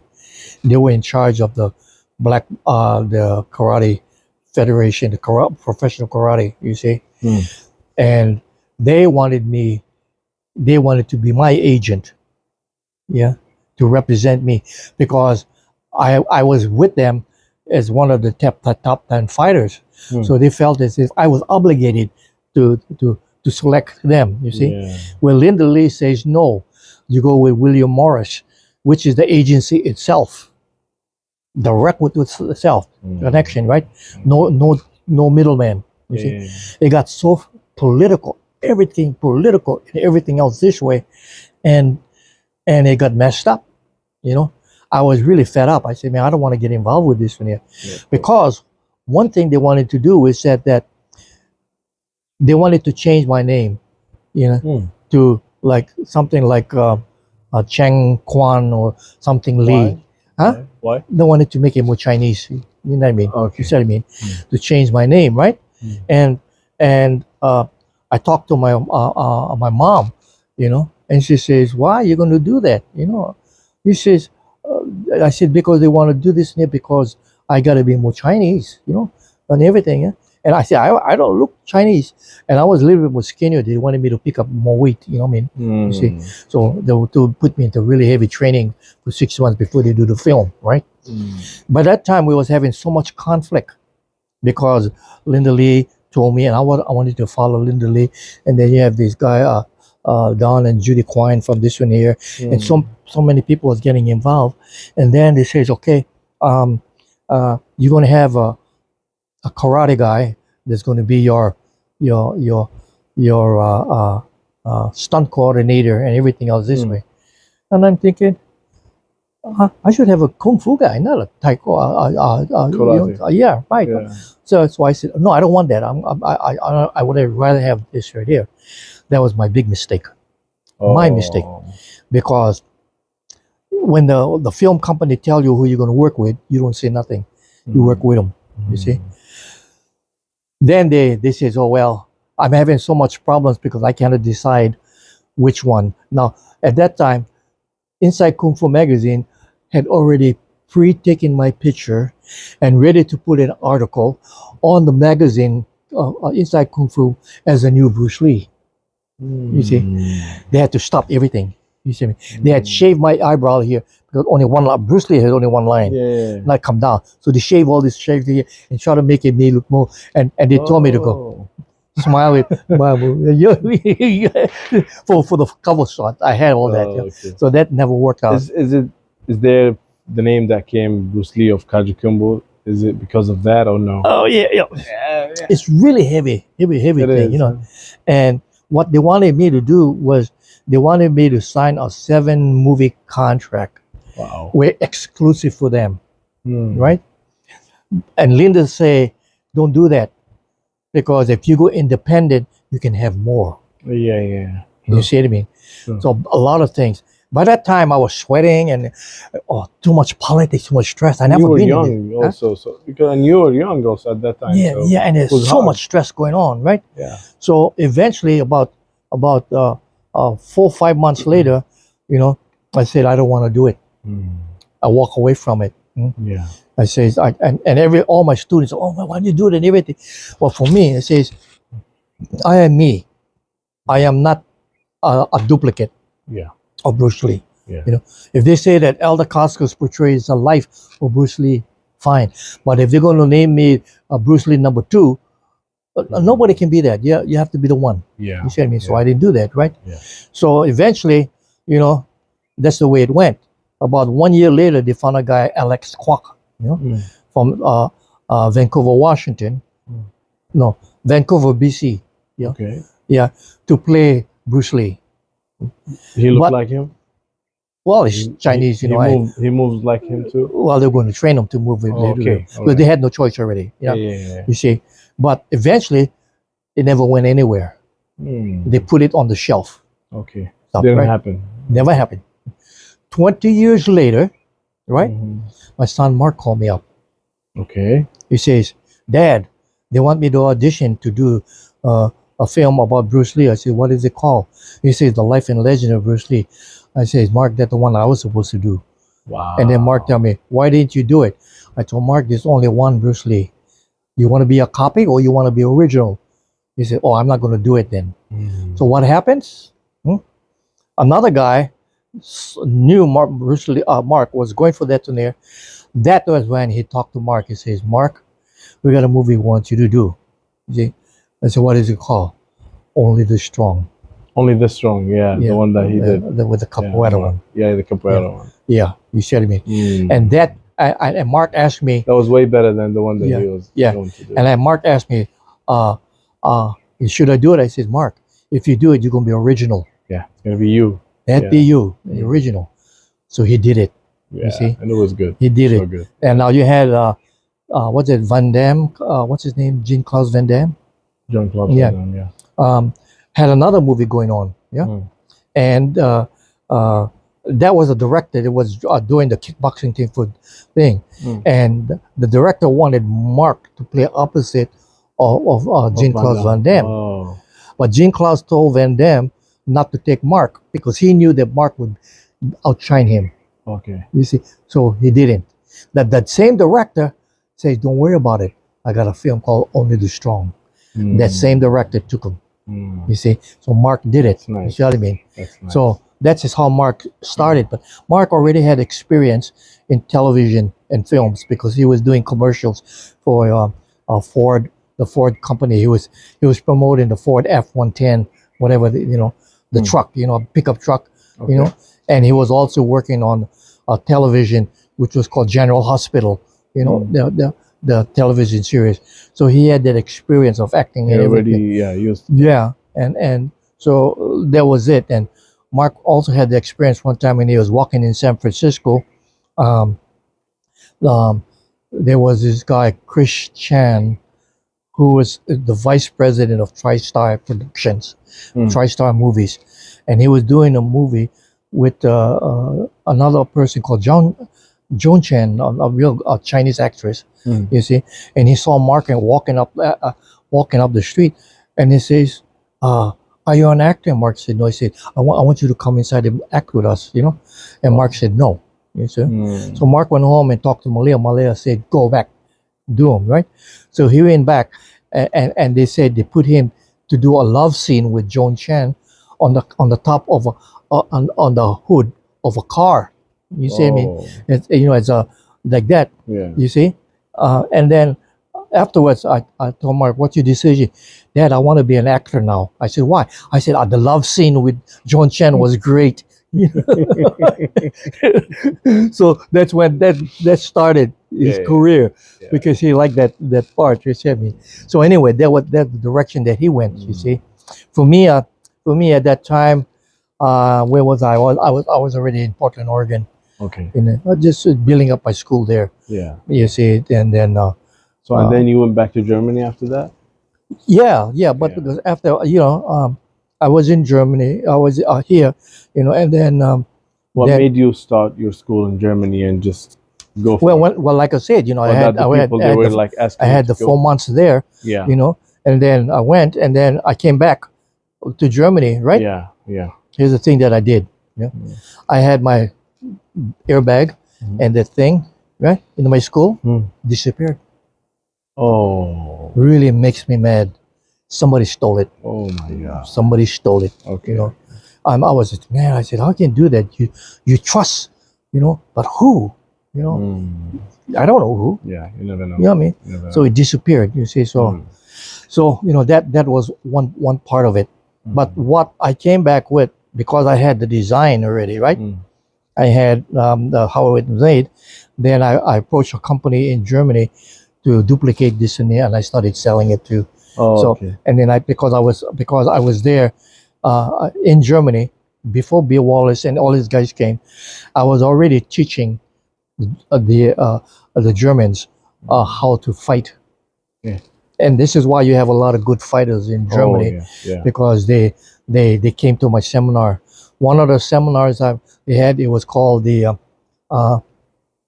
German Sports Federation. Yeah. They had a karate section, and they had hundreds of students and members and tons of black belts, right? So they asked me to do a seminar. I told them I only wanted black belts. Only black belts. So only black belts, yeah. And there must have been over 100 black belts in there, you see. And they had 4 people, lightweight, middleweight, heavyweight, so the champions, and I told them to come, and I sparred with them, and I beat them all.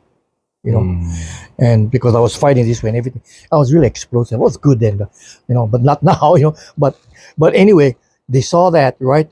And then they started to train, and then they says, and at that time I still had the original one from Bruce Lee in the bag before it disappeared.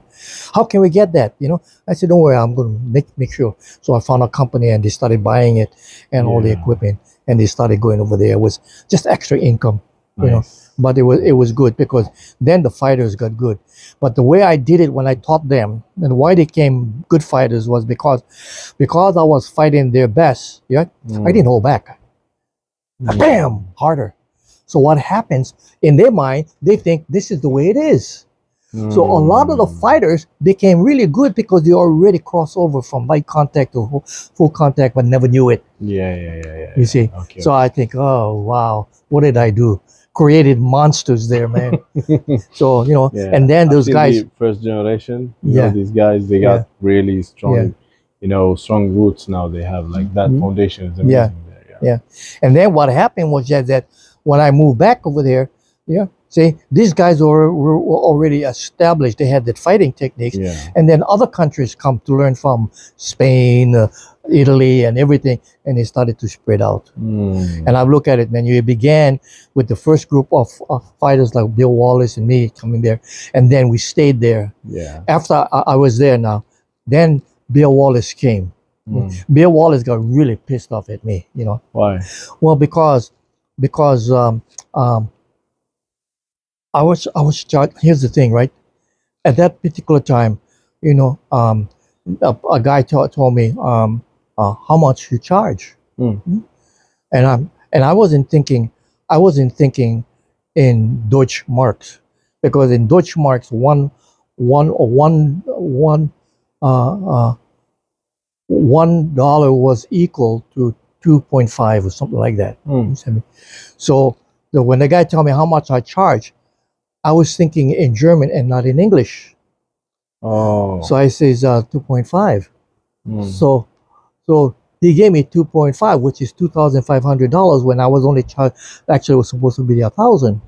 Oh. You know what I mean? The mix, and he gave me the money. I kept looking at it. And I never realized that. You see, until I got in the car, I told my man, he gave me too much money. I said, how much you told him? I said, 2,500. He says, that's right. He says, why is it right? Well, you said 2,500, so he gave you $2,500. I said, no. I told him in marks.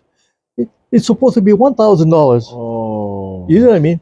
Now, so from that point on, every place I was going in Germany was paying me $2,500. That was They became the standard now. The standard now. That's right. Yeah. So here comes Bill Wallace. He comes inside and he goes into the seminar, right? So he's trying to think about it, how much to charge. So because he wants to make it cheaper than $1,000, he says $750. So he gets paid $750. Right? Then he finds out I'm getting $250. He's pissed off. 2,500. Yeah. How come you get that way? And I'm joking with him. I say, well, because I'm teaching. I'm teaching fighting. I'm teaching with weapons. I'm teaching business, and you're only teaching right leg. Yeah. And he got pissed off with me. But then it's just I was just joking. It was a joke. But he took it serious. You know what I mean? Then after he realized, and he said, "We're okay, friends. We're all friends." Yeah. That's so many things was really, really, really, really that way. Yeah. That's amazing. Let's take a break a little bit. Yeah. Okay. So Sifu, I want to ask you about the Kajukenbo emblem. The whole thing that everybody is wearing. How did this start, and who created it? Okay, we're talking about the international logo. Yes. Which normally goes on the back. Yeah. Of that jacket. Yeah. Like that. Almost right? like this one. Yeah, almost like that. Yeah. Yeah. So this thing started in California when I was there opening up my first school, and that came because when I went there with the Kajukenbo Tompai in mind. Okay.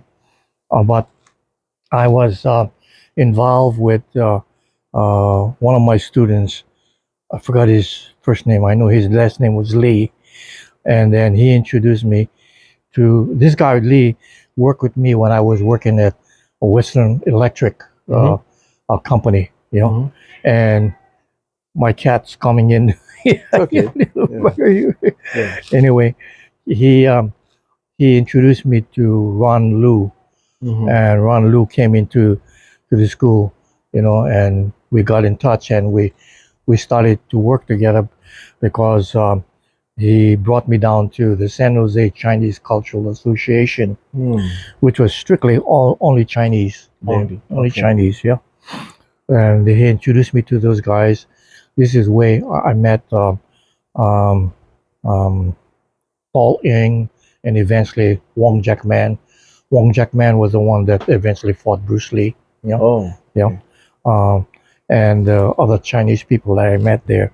Okay. And Cam Ewan was a guy that was also there.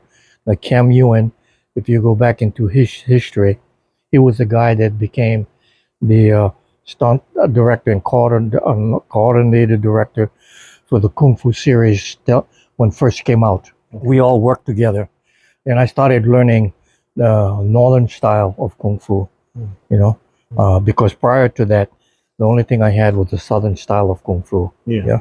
So when I had that, they saw that I was into the southern style of Kung Fu, which was with Pak Sam Kong called Silampai. Yeah. Silampai. Silampai. Yeah. Okay. Then I worked with Wong Jack Man and Paul Ying in the southern style, but it was mixed also. Yeah. Yeah. And that's where I learned the northern Shaolin, which was the high kicks, the sweeps, and long range. Yeah.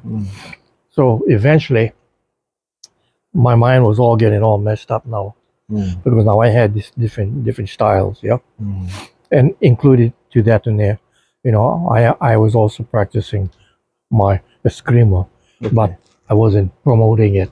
I was just doing it. Okay. So at that time, you had your Wun Hop Kuen Do thing, or no, not yet? No. Not yet. That was only the Kajukenbo Tompai. Yeah. At that time. Okay. At that time. And then because I was I had all this right here, I was also doing seminars. Yeah. Okay. And I didn't have the technical fighting principles yet at that time. Yeah. It was just that the northern Salam part, right? So this is when I got together with a friend of mine up there. They say we needed to change some things because it's not working right. Yeah. So I told Emperor Dela Cruz and Emperor came to visit me. Yeah. And I says, I want to show you something.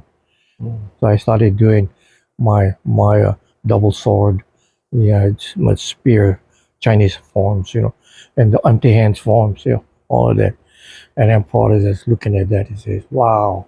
I say, "Sifu, of course he wasn't called Sifu at that time. He was just chief instructor, Chief instructor. Yeah. Okay. Yeah.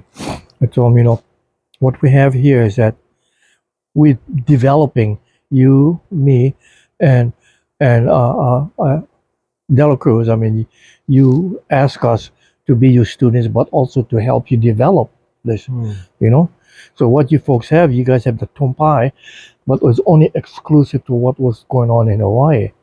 But now I come to California, and I see these things that they are more than just the southern style. Now we have the northern style. Yeah. And I put it in. I say, I don't know what I'm going to do. It's confusing. He says, well, it don't look like Tompai anymore. It's because you have more. It's growing. So I'm thinking, and he says to me, well, you think about it. We come up with a name, So I'm thinking about it. Here's a balance that we still have that Kempo in there, and and I asked my Chinese instructor that I had teaching there. Her name was Mrs. Ao Young. She was teaching Tai Chi, and I was learning Tai Chi from her too. Yeah. So after we talked, she told me that that it says really mixed right here, and it says because we have the Kempo, we have all these styles in it, but then we had the Kung Fu part that I was learning. Yeah. So this is when she says that you have hard and soft, you have this and that, and it's just like the yin yang. Yeah. Yeah. And he says, and then, but we all, because we're learning the other style of Kung Fu, you know, you have the octagon, which gives the different directions, you know, and that stayed in my offense head. and defense direction. Right, yeah. Yeah. The pointed never come yet. It was just a flat. It was just the flat before, Flat, which is right. the defense side. Yeah. So, and it was still, you know, considered to be self-defense, because Emperor's version is just that you got to train hard, because if you self-defense, you actually waiting first the person make Like the to first counter. move. Yeah, to counter. You see, so that was the philosophy at that time. Yeah. Yeah.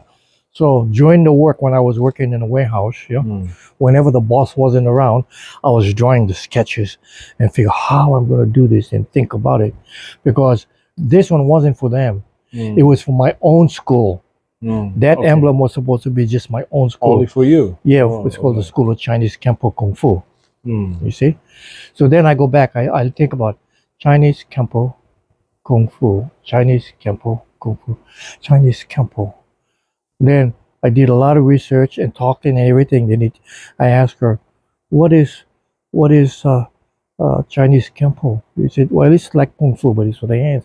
She told me the word Chuan Fa. Chuan Fa. I says, then she tell me, I ask her, what is it? Chuan Fa means the combined hands, you know, Chuan Fa, the hand part. And then, but you're also teaching Kung Fu, so you have this Kung Fu. Because my school was called School of Chinese Kempo Kung Fu anyway. Already. Yeah. So that emblem there. So I designed the whole thing, yeah, and I put the word in Chinese, Chuan Fa, you know, and I put the word Kung Fu, yeah, and underneath in the logo right here, you know, right under the thing, it had School of Chinese Kempo Kung Fu.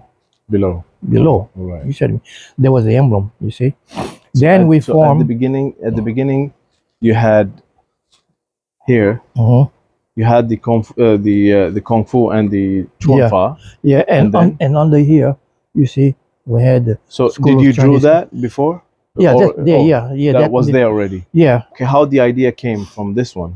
because in each side supposed to have 16 of each. Yes, 16, And 16. 16 and 16 represent 32. 32.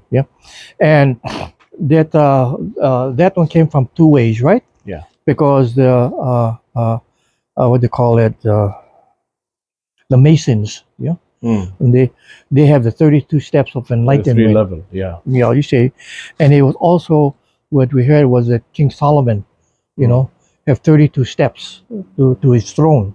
You see, so we use that as the way to enlighten yourself. So when the clover point out, yeah, when the leaves. reeds point out, you see, Point it's out. up to here. Yeah. And it has to be at least that much Half. below, Yeah. because you can show that this became the emblem of Kajukenbo anyway. So what all the schools and knowledge is doing is honoring our roots there. To get You see there, what I mean? yeah. Yeah. So who came with the idea of the clover? That one came from, I'll show you the original patch. Okay. It came because it came from an organization in this part of the island where it was a boxing organization. Yeah, this is where Ordonez and Chu or Chang, one of them were in boxing. It was a boxing club. All right. You see. So the idea came that for the 3 schools. Right. Yeah. 3 original schools. No, not yet. Oh, after. Okay. Afterwards, because it was already was a boxing club Only. emblem. Oh, right. And All then right. they took it because they symbolized that this is the foundation, you know, of body, spirit, mind, Yeah. and then the 3 original schools Which is that they started. Kalama Settlement, Wahiwan, Kaimuk. Yeah, so we put that in it. So all of this became very, very symbolic. Never had this yet. Nothing. Not that yet. It was only this part here, down there, and So you only did all of that right. together. Yeah. When you did it, you did this one, yeah? Yeah. Which is the self-defense one, Yeah. not the offense one yet. Yeah. Right. Okay. Yeah.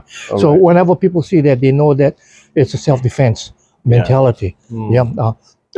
Not defensive, offensive, not offensive defense. Okay. So at that time, this emblem was only for your school. You were Only trying for to do my it for your school. Only Okay. for my school. So what happened then, and then how did it Okay. expand and became Right. for Well, Kajukenbo? I'll show you the patch. That one was only for my school, and the patch what they had. Then we had the colors with the gold around and the red and the colors, right? And that came because we had, when Emperor was in California, the 5 guys in the north, which was Halbuno, myself, Charles Gaylord, Tony Ramos, yeah. and I forgot the other one. John Leone. No. John Leone is from the south. John Leone, yeah. Reyes. Reyes, yeah. We had formed from the Kajukenbo Self-Defense Institute of Hawaii, which was directly under Emperor and this guy called Twinkle Kawakami. He was the chairman of this one here, and Emperor was a figurehead. Because we wasn't associated with Hawaii anymore, we had to form one here.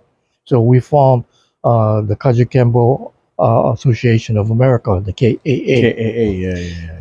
But the real reason why we did that was because each of our individual schools, when we went into karate tournaments, going against karate people, they wouldn't acknowledge the techniques that we were doing because it's predominantly Korean and Japanese. You see? So when we would do the back fist, they say, that don't count. And when we would throw the reverse punch, we put our heels up like this and reach. They said your punch, both feet had to be safe. You see? So they don't count. Right, and they didn't want to count the drop kicks and all, yeah? So we said, we're going to make our own association. We build together and come strong. So then when we compete in their tournaments, we tell them that because we have this one here and we've got our judges trained and the rules, you guys have to change the rules and make it open. Open style, not closed. Okay. So we were forcing the organizations in Northern California to be more open. Some places, like the International Karate Championship, the Summon Tex was already open. Okay. The problem we was having was in Northern California. Yeah. So we formed this organization, and so therefore we can compete with now against them, and all the rules is the same. But we didn't have any kind of logo. It was just the KAA. Not yet. All the uniforms. That's it. Yeah, we had only the black uniform and things this way. So then one of the I don't know who the president was at that time. It could have been Tony Ramos or it was I can't recall. Maybe Charles Gaylord. But anyway, when that formed, we say we need to have a good strong logo. Yeah. So 3 schools came up with the logo, right? One was with Tony Ramos, and the other one was with Helbuna, and then with me. You see, it boiled down to just Tony Ramos and my logo. Yeah. What was Tony Ramos' logo? Oh, okay. It's not the same. No, the same. Okay. Yeah. I don't know what the third logo was, but the third logo was from Helbuno, I think, looked like the one that was from the book cover of Matsuyama's book. Matsuyama's karate, book. Yeah, where the punch is going down like that. You see me in white uniform, right? And then Tony Ramos one had a karate guy in white uniform standing like this on top of the whirl, but the whirl was red. Whirl. Okay. Right. And then my logo. Japanese too. Yeah, my logo, right? So when we presented to all the rest of the members, we had to explain what it meant. Oh, explain the logo and the meaning of it. Yeah, so everybody explained theirs. And then when they got to mine, I explained everything. They took mine before Tony Ramos one, because at that time we were the United States was in the Cold War. So in other words, the red represent the communists, the red world. You know what I mean? And he's in white uniform, and we're all in black uniform. So it didn't make sense to those guys. Yeah. You see me? Yeah. They say, well, how come you have a karate guy instead of a Kempo guy, and he's standing on a red communist world? You see, that never made sense. Yeah. So when they saw mine and I explained, the yin yang, hard, octagon, soft, and everything, it automatically made sense. And when they saw the Chinese word over there, you see, it means Chuan Fa, which means Kempo anyway. Yeah. And then Kung Fu, which means skill through the accumulation of hard work and time. So what it means is that before you can become a good Kempo man, you got to have the skill. So the skill is that. So when you look at the Kung Fu Kempo, then all it means is that you became a master of this one because you took time and skill to develop. So in reality, Kung Fu is really not a word at all.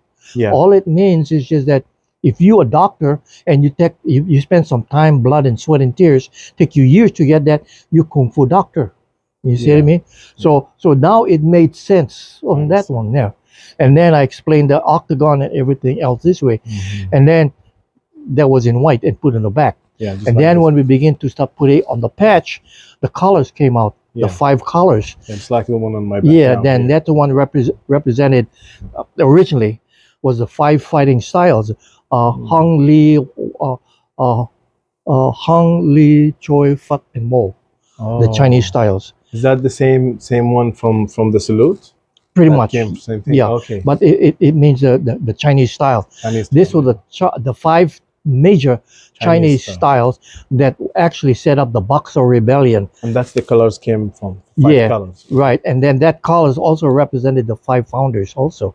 Oh. You see? Okay. So everything had meaning behind it. Which is black, white, the gold, and red and green. Yeah. Yeah. It shows the growth, right? But you have to understand that we use the meaning, what it means inside in Chinese version, what the red means, what the white means, what the black means, and everything else this way. Because if you take blue, in Chinese it means knowledge. This is why sometimes when they do the testing, the table is blue. It's blue. You see? Okay.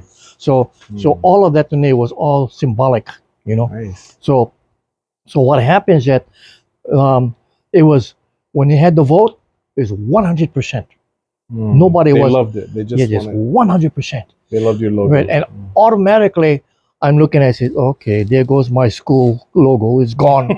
No, it's for everyone now. Well, now, so we had the windbreaker jackets, and all that over there. You know what I mean? And then if you didn't have a school, or you didn't have a logo for your school, then a lot of them would use the logo here. The logo here, yeah. But if you had your own logo, then you put your logo here, and then that was already there, so it didn't matter. And wherever we went, man, you see hundreds of us, the school jackets and everything, all the same, and you see these black jackets walking through this karate tournament with all white. They said, they're here. Nobody could mess around with us. We were strong. We were united. That's amazing. That was really, really amazing. So we all knew what we had. You see what I mean? So Sifu, now all over the world, these people are wearing this Kajukenbo and they don't even know where it came from. It's yours. Yeah. And they don't know. They don't know. Yeah. That's amazing. They don't know. So that was the influence too. Like a lot of people don't know, there was Bill Wallace, myself, Howard Jackson, Chuck Norris, and Joe Louis that actually brought the fighting into Europe. And then they went back, and I stayed there, and I got it and developed it more. You see, so there's a lot of influence. Like one guy, he was so good at learning that there's a Shotokan guy, right? And I saw a book that he put out, and it wasn't this way. He was fighting the way that I was fighting. And I said, he picked it up. And because I told him, why you do this? Why are you going to block? It's better to block this way. Instead of dropping. I had idea. So they picked it up. So that became part of their fighting system, is the way that I block and I hit. And they stood, instead of fighting with the left foot forward, now they switched to the right side forward. Even some of the Taekwondo people started copying what we were doing, because Joe Louis and Howard Jackson and I used to do the same thing. We kick from the front leg rather than the back leg, because Korean style they did this and then they switch and then they kick. But we stay this way and we go right away. So that one there became.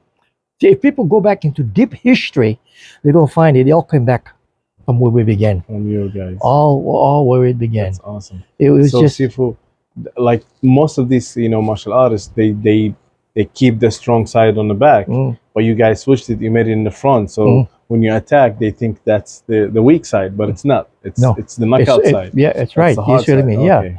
You see, because there was always a follow up. It wasn't pull back, boom, go right in.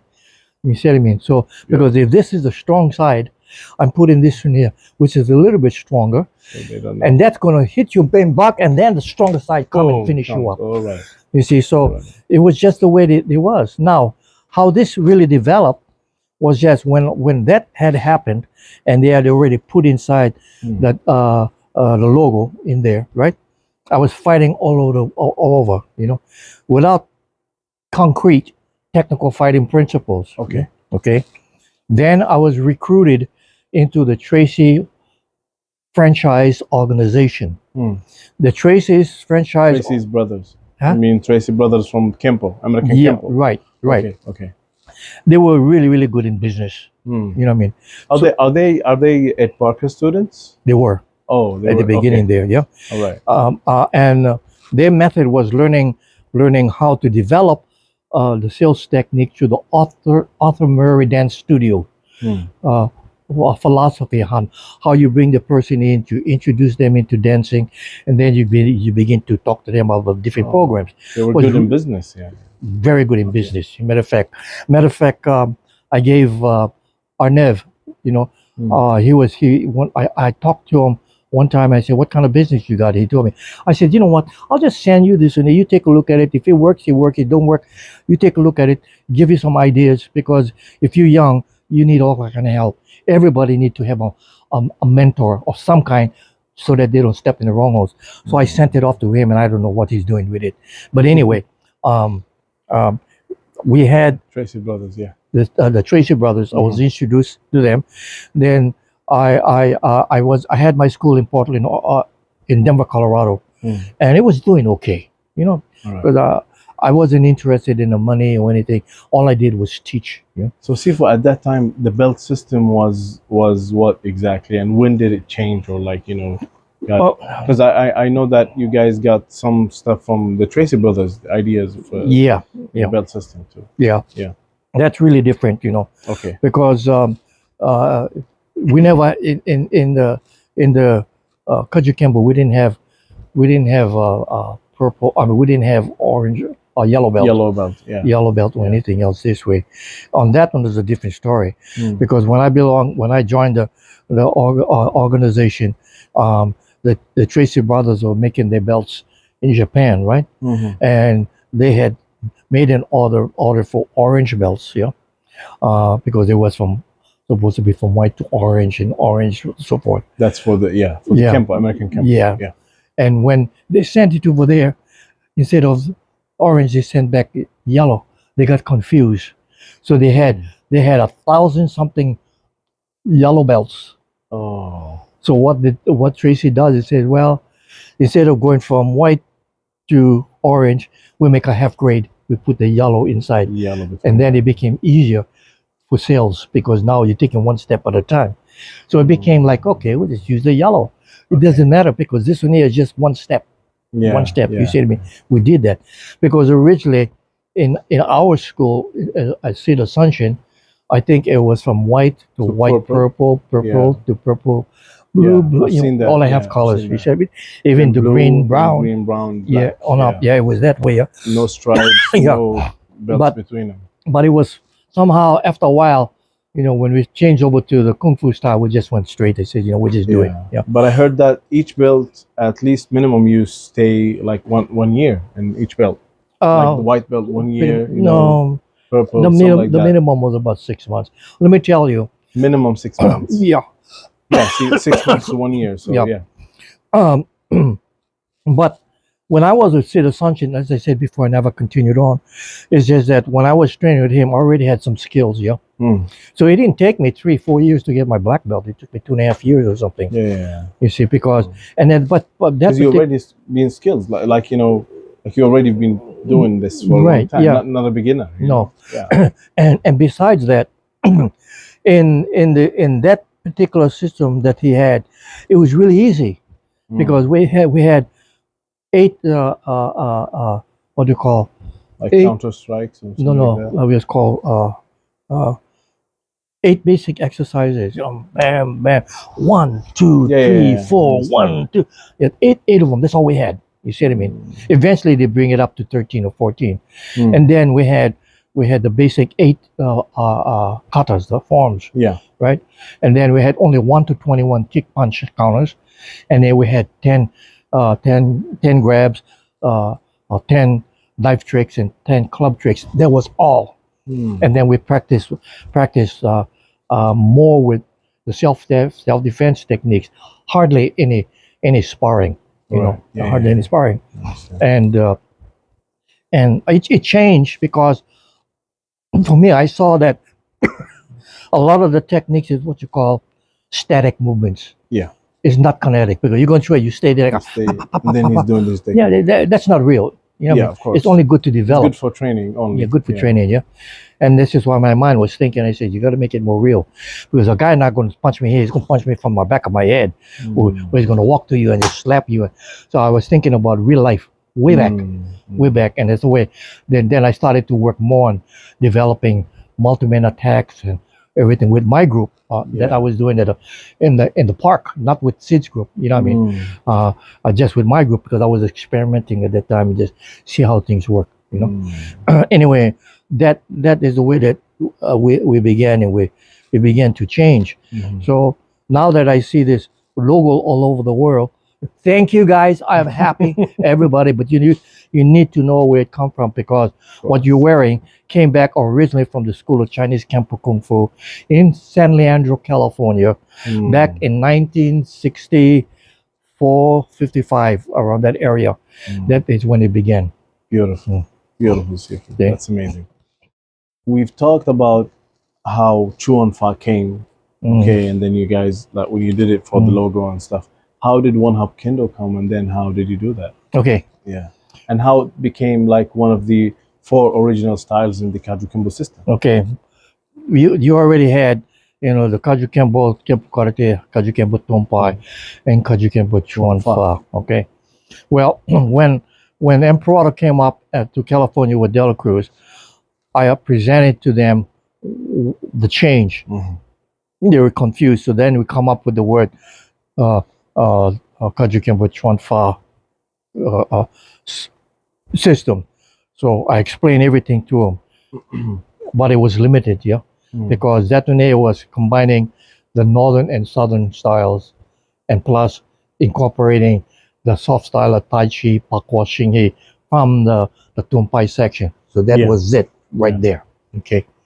It wasn't the way that I saw it. So I kept developing myself. It wasn't complete for you. No, it wasn't complete for me. You see, so I started being more open-minded, because the Hawaiians have a saying, that said, "Not all knowledge comes from one school." Which is actually telling you that to become smart, you need to have knowledge from every place, so that you can acquire the wisdom. So I started learning and everything. We'll talk about that. I started learning more, and then because I was becoming a national champion, I belonged to this top group of people with Joe Lois. And they were like from all over the place. So. From all over the place, good fighters from all over. So we got open-minded more. Really good fighters, And then at the same time, I was also had my school with Tracy's organization. At my school in Tracy, this is where you saw with me with the Porsche in front of the building. Yeah. I'll put this picture. Is beautiful. I took that, and then I was making money and everything. But see, the thing is, what happened was just that when I was making money, I wasn't making money because of what I had learned in business. It's because I never cared about it, because I was not thinking about it. No, I was just teaching, and my reputation. People came because of my reputation. So you focused on training and getting good, being real, and then it just came. People saw that me and my wife and my students were champions. Champions draw more like champions, like a magnet.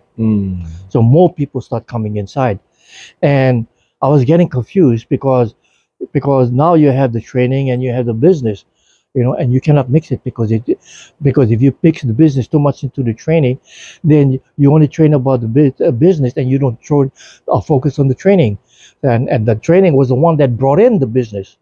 You see, so I concentrate on being good, teaching everything else. So a guy came inside, instead of giving him 100%, I gave him 120 or 100 and 200% more of my time. You know, when they're supposed to have on a half an hour private lessons, sometimes I would teach them for 1 hour and a half. Of course. You know, and they love that. You see, because now, see, the thing is, I know that when people come to your school, they come for you for your character, not your personality. Yeah. Personality is phony.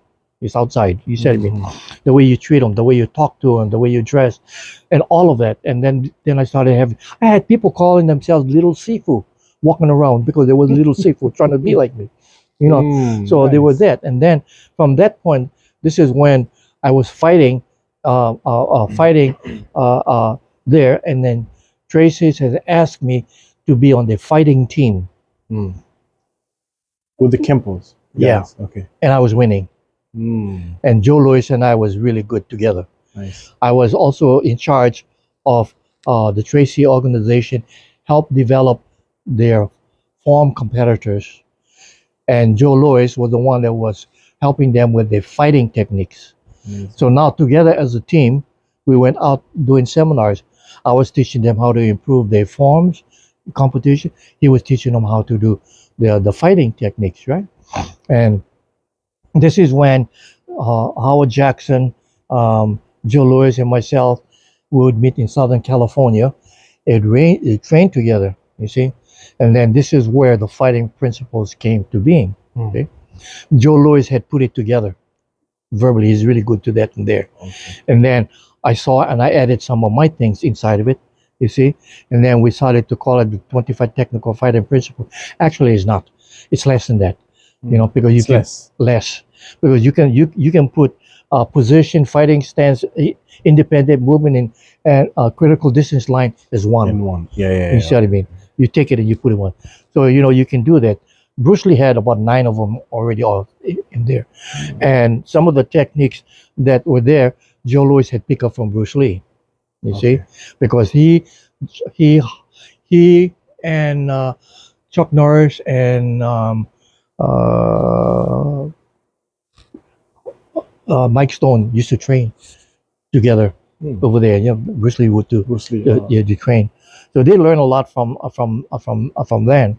But I had my own way of doing things.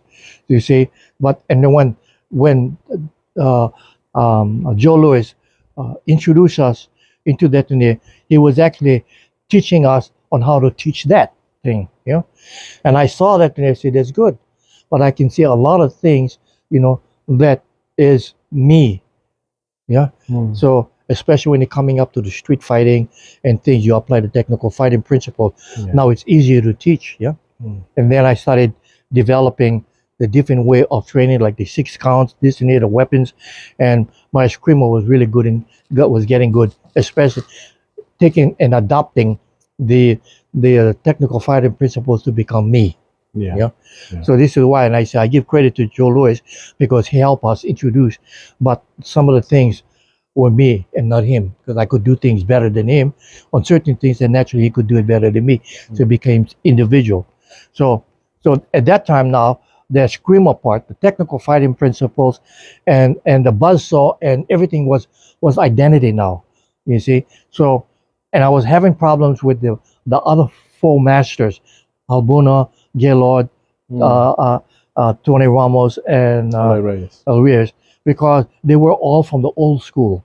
Yeah. The only person that would follow me, you see, would be Tony Ramos, who at nights at 10 o'clock after he teaching his class, he would take another hour to drive down and study with me for the next 2 hours and go home at 2 o'clock in the morning. He would do that 2 times a week. You see what I mean? Nice. And then Aligio Reyes, son, Alan Reyes, he would send his wife down, all sneaking, all come down to learn the forms from me. And then they put it in, but they don't say, it's my style, it's them. You see what I mean? That happened with the Aligio Reyes and Tony Ramos. This is why Aligio Reyes and I became really close, and he became the president of the IKA when we were ready, you see. And Tony Ramos became the second one, you see, because it was all these things over here, see. So when that happened, you see, and we formed this group within the group with a silent, group. Yeah, training. This is when I'm thinking right now. I cannot identify with the Transfa because the other guys, Halbuna, was really headstrong, and Charles Gaylord wanted his own way. You know what I mean? Yeah. The other two was okay. Yeah. Mhm. But they still, because they were all about the same age, they were together. Yeah, And I of was course. 10 years younger, or 7 years younger than them. Yeah. So so what happened was just that when Emperor came up again, you see, with Dela Mm. Cruz, I showed him. I says, I don't know how we're going to call it transfer. These guys are fighting me because you told me to tell them that they got to learn, and they don't want to learn it. Of course, yeah. Yeah, because They you're don't want to young, learn it. you're Yeah, younger, and they didn't right. accept. Yeah, because then they're going to put me, the junior, above them. You Mm. say it, and that's not good for them. Yeah, their ego, right? Mhm. They said, okay, now I think myself, man, what the heck I'm going to call it? You know what I mean? So one of my other friends, his name is Billy Lou, Mm. really good, smart. He's a guy that deals in uh, money exchange and in stocks and oil. Mm. Really smart guy. Um, I asked him, man, I get in problem with the people that I'm working with because I change and I do this, and he was with me because he trained with me and he see the change. You see, Mm. really good at Chinese. So, so I say, but I want to, keep it the same, and but keep it me, and he knew that the Hawaiian pronunciation of saying Kajukenbo means through this fish style one gaze happiness and long life. Yeah, long Yeah. life, happiness, fist. So that's the meaning like that. Yeah. But when you say through this freestyle, it means a combination of freestyle. Fist, yeah, the Yeah. combination of this. So then we said when you translate Kajukenbo into Chinese, it means Wun Hop Kuen Do. Hmm. But now you're talking Chinese way Yeah. mentality. Yeah, mentality. So Wun Hop Kuen Do is combined fish art. Combine fist. So it's actually the same. Getting, So yeah, people cannot tell me I'm not practicing it because you take a look in the Chinese dictionary, it's the same. You see, Kajukenbo, yeah. you see to me. Yeah. So I say, okay, I'm gonna call up Wun Hop Kuen Do. But they say the thing is what make it exclusive is like when I say the Costco's method, then it's my expression. That's you. You see, Mhm. so if you take Wun Hop Kuen Do and you say Ahmed's method, then it's you. Mm. But we still hold the same thing. So this is why nobody can claim Wun Hop Kuen Do around the world for them. Yeah. They cannot, Yeah. because if it's recorded in international language, in a dictionary, that's it. Mm. You I cannot. understand. It's like what you call community intelligent property. Mm. You see, but now if I say Wun Hop Kuen Do the Costco's method, then it becomes That's my you. intellectual property. That's you. You see what I mean? So sometimes I go through this and back forth. To me, it doesn't matter because once you know the basics of what the Wun Hop Kuen Do we presented, especially when it comes from the Costco's method, we get in the buzzsaw, we get in all these other drills, we get in the technical fighting principles and incorporating the Filipino fighting arts with the northern and southern style. We're different. Mm. You see, we get all that one that the Chanfa and these guys don't have. I understand. As a matter of fact, we got what they got. Yeah. All. Yeah. All of it, you see. So that is what we have. And now you see people then with the four main styles here. Now they say, oh, I want to do my own. Yeah, you can. But either one you're going to do, you're probably coming up from someplace Of within course. Yeah. someplace. If Has it's to. not with us, you're coming up from here. But when you take a look at it, it's still coming up from someplace with the tree. Mm. So I look at in there and they just people say, yeah, I do that, I do that. Good for you. Good for you. I understand. You got your own signature. Yeah. And I keep telling people, you go to school, they teach you how to block right, they teach you how to script.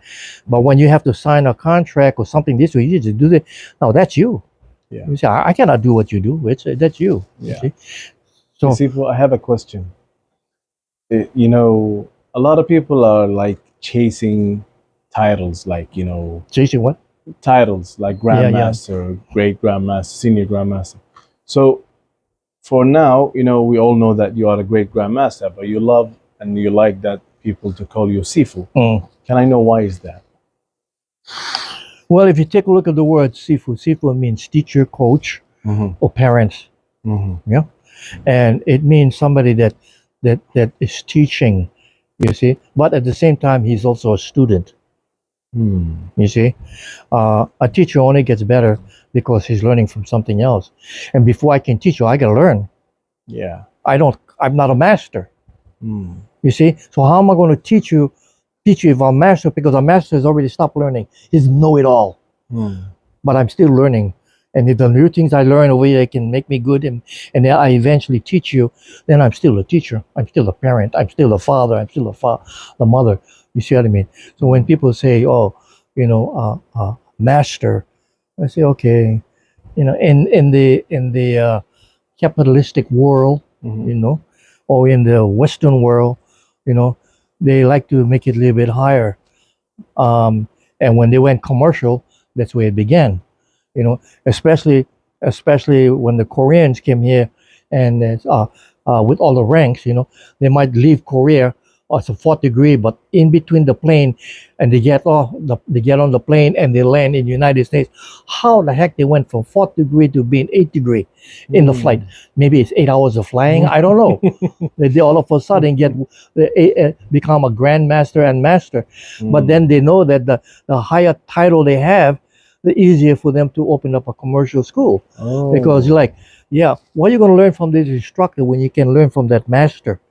Why are you going to learn from that master when you have a grandmaster here? So okay, that's the idea. I got it now. Yeah, you see what I mean? Yeah. Yeah, just so you don't like it, like no, being called master. no, Yeah, I heard you saying, all the masters that I know are yeah, dead. yeah. So Sifu is much better for you. It becomes glorified. And I kept thinking, well, you put that grandmaster, you put him in front of me. Let's go for it. Let's see what happens. It's totally different. Of course. And I fought a lot of grandmasters that I'm going over there and they're shaking. They don't want to fight. I said, well, take the belt off. Why are you doing that? You're disgracing yourself. Yeah. Disgrace yourself. Yeah. You got to be able to prove it. This is why, I don't like that, because you're always going to find one crazy man. He's going to come up with you and you think he's going to fight him, but he pulls out a gun instead. Now, who's the master? The gun. Yeah, of course. The gun is the master. Too. Yeah. You see, so it doesn't make sense. Yeah. So it's better to stay humble, to show humility and say, hey, I am just like you. I started from you. I'm just going to pass on my experience of what I hope you can learn. Remember, I told you that you're not selling the martial arts, you're selling hope. True. You see what I mean? Yeah. When every time a person walks into the school, he looks at you and says, well, I hope Ahmed can teach me. Well, I hope he gets some really good stuff. Oh, I hope I can look like that other guy over there. And you thinking, I hope I can teach him. Right? So everything is based on hope. So when people tell me they're teaching martial arts, they don't tell me nothing. What martial arts are you teaching? I'm teaching karate. Is that it? Yeah. Well, what about character building? Are you teaching them how to be a person? Yeah. Well, I hope I can do that. Thank you. I hope I can teach you that. That's hope. Yeah. And that's it. True. So the Chinese titles that came into Kajukenbo came from where exactly, and how did you guys, start being called like Sivak, Sifu, Sigung, and then? Okay. Yeah, that one already started off when I was studying. And what's the meanings? Yeah, that one already came when I was studying with Baksam Kong here, and he was teaching me Silam, Kung Fu. Yeah, this was before he moved to Southern California, and then right down the street they got a Kung Fu school, which is still there. Yeah, remember you've seen it, right? I saw it, yeah. Yeah, that is the instructor that teaches there. The son is teaching, but the son, the father's name is Jin Ho. I studied with Jin Ho and Baksam Kong. You see what I mean? So when I walk into the school, the guy look at me. He said, "I know you. I don't know who the son is." So he knows me. But he said, "You used to study with us, right?" He said, "Yeah, I studied with your father and with Baksam Kong." So they know me down there. You see? So yeah, that when the word, so when the word Sijo and all that came, it actually came by two people. First was that when I was there, I was telling Sijo, Emperor, I said, you're the founder, you actually should be called Sijo. But it never stick in his mind. It was just staying with chief instructor. And then it was either the Chinese community, either by way of uh, Ming Lam or Mike Young, they had told him that, you're the founder, you should be called Sijo. Yeah. But there's a conflict on that names too. Some people say that he should be called what? Josai. Josai. Yeah. That's Chinese also? Yeah. It's Same almost founder. almost the same like that. But usually, when they refer to two words, right? Sijo and Josai. Yeah. Josai would be more towards the martial arts. Yeah. Sijo is the creator of heaven. Oh. That's what Sijo means, creator. Okay. So when you say creator, that means you're talking. So you cannot say that. Yeah. So when you say Sijo alone, you should say Sijo of Kajukenbo. Oh, the creator of Kajukenbo. Yes. So you don't just say Sijo. That's wrong. Right. You have to say Sijo of Kajukenbo. Yeah, you see. So it is with different meaning. You see. So a lot of people don't know that. So they say I'm Sijo, and I'm looking at, oh boy, you created heaven and earth. Oh my God, that's really bad. But the mentality now, Yeah, of course. everybody thinks is different. You see what I mean? Yeah. So it's kind of weird. So, and I look at that, I just go, you're so far that, I mean, the lie, so to speak, went all over the world, repeated over and over, and the lie becomes the truth. Of course. You see? Yeah. So it's like, okay, Yeah. how are you going to do that? And you just look at them and Yeah, that's why I think about, smile. that's why I say, even history change, Of course. and who writes the history? The winners. Mm-hmm. They're not going to talk about the losing part. No. So what happened is the history, which was wrong, becomes the truth. True. Your history books also. That's why I say his story. His story. HIS-STORY. That's his story, not my story. Oh my God. Yeah. That's true. his story. His story. Like, did you hear that one before? No, that's first time. Yeah. That's amazing. Yeah. Yeah. So and then they got I heard like Sigung is like the teacher's teacher. Yeah. And then, yeah. And then professor. I heard that. John and Prado was called professor before also. Now, I don't mind if people call me professor. It means that I'm professing what I'm teaching. Same. Just like same just thing. teaching. But for me, title it don't mean anything. Yeah, of course. It's just that what is here instead of here. So Sifu, what's the difference? I've been heard you talking before about wisdom and knowledge. So we need to know the difference. Okay. And, yeah. Like we mentioned to you that in Hawaiians have that not all knowledge comes from one school, right? Mm-hmm. That means it's just that wisdom is usually associated with people that are older people or have gray beard and everything, right? Because they look on this old and experienced, More right? experience in life. Well, knowledge is, you have to have knowledge, yeah. Of course. And what's happening is just that when you graduate from college, you have the wisdom then, because while you are going to college, you're trying to learn all the knowledge of everything, because you don't know which is going to work for you. Now you graduate and you get into business. When you're into business, you're not using everything. You're using what is good from experience and time, and that's called the wisdom. You see? So like a person, they are so intelligent and they know many, many different martial arts. They're taekwondo, savat, capoeira, zambo, and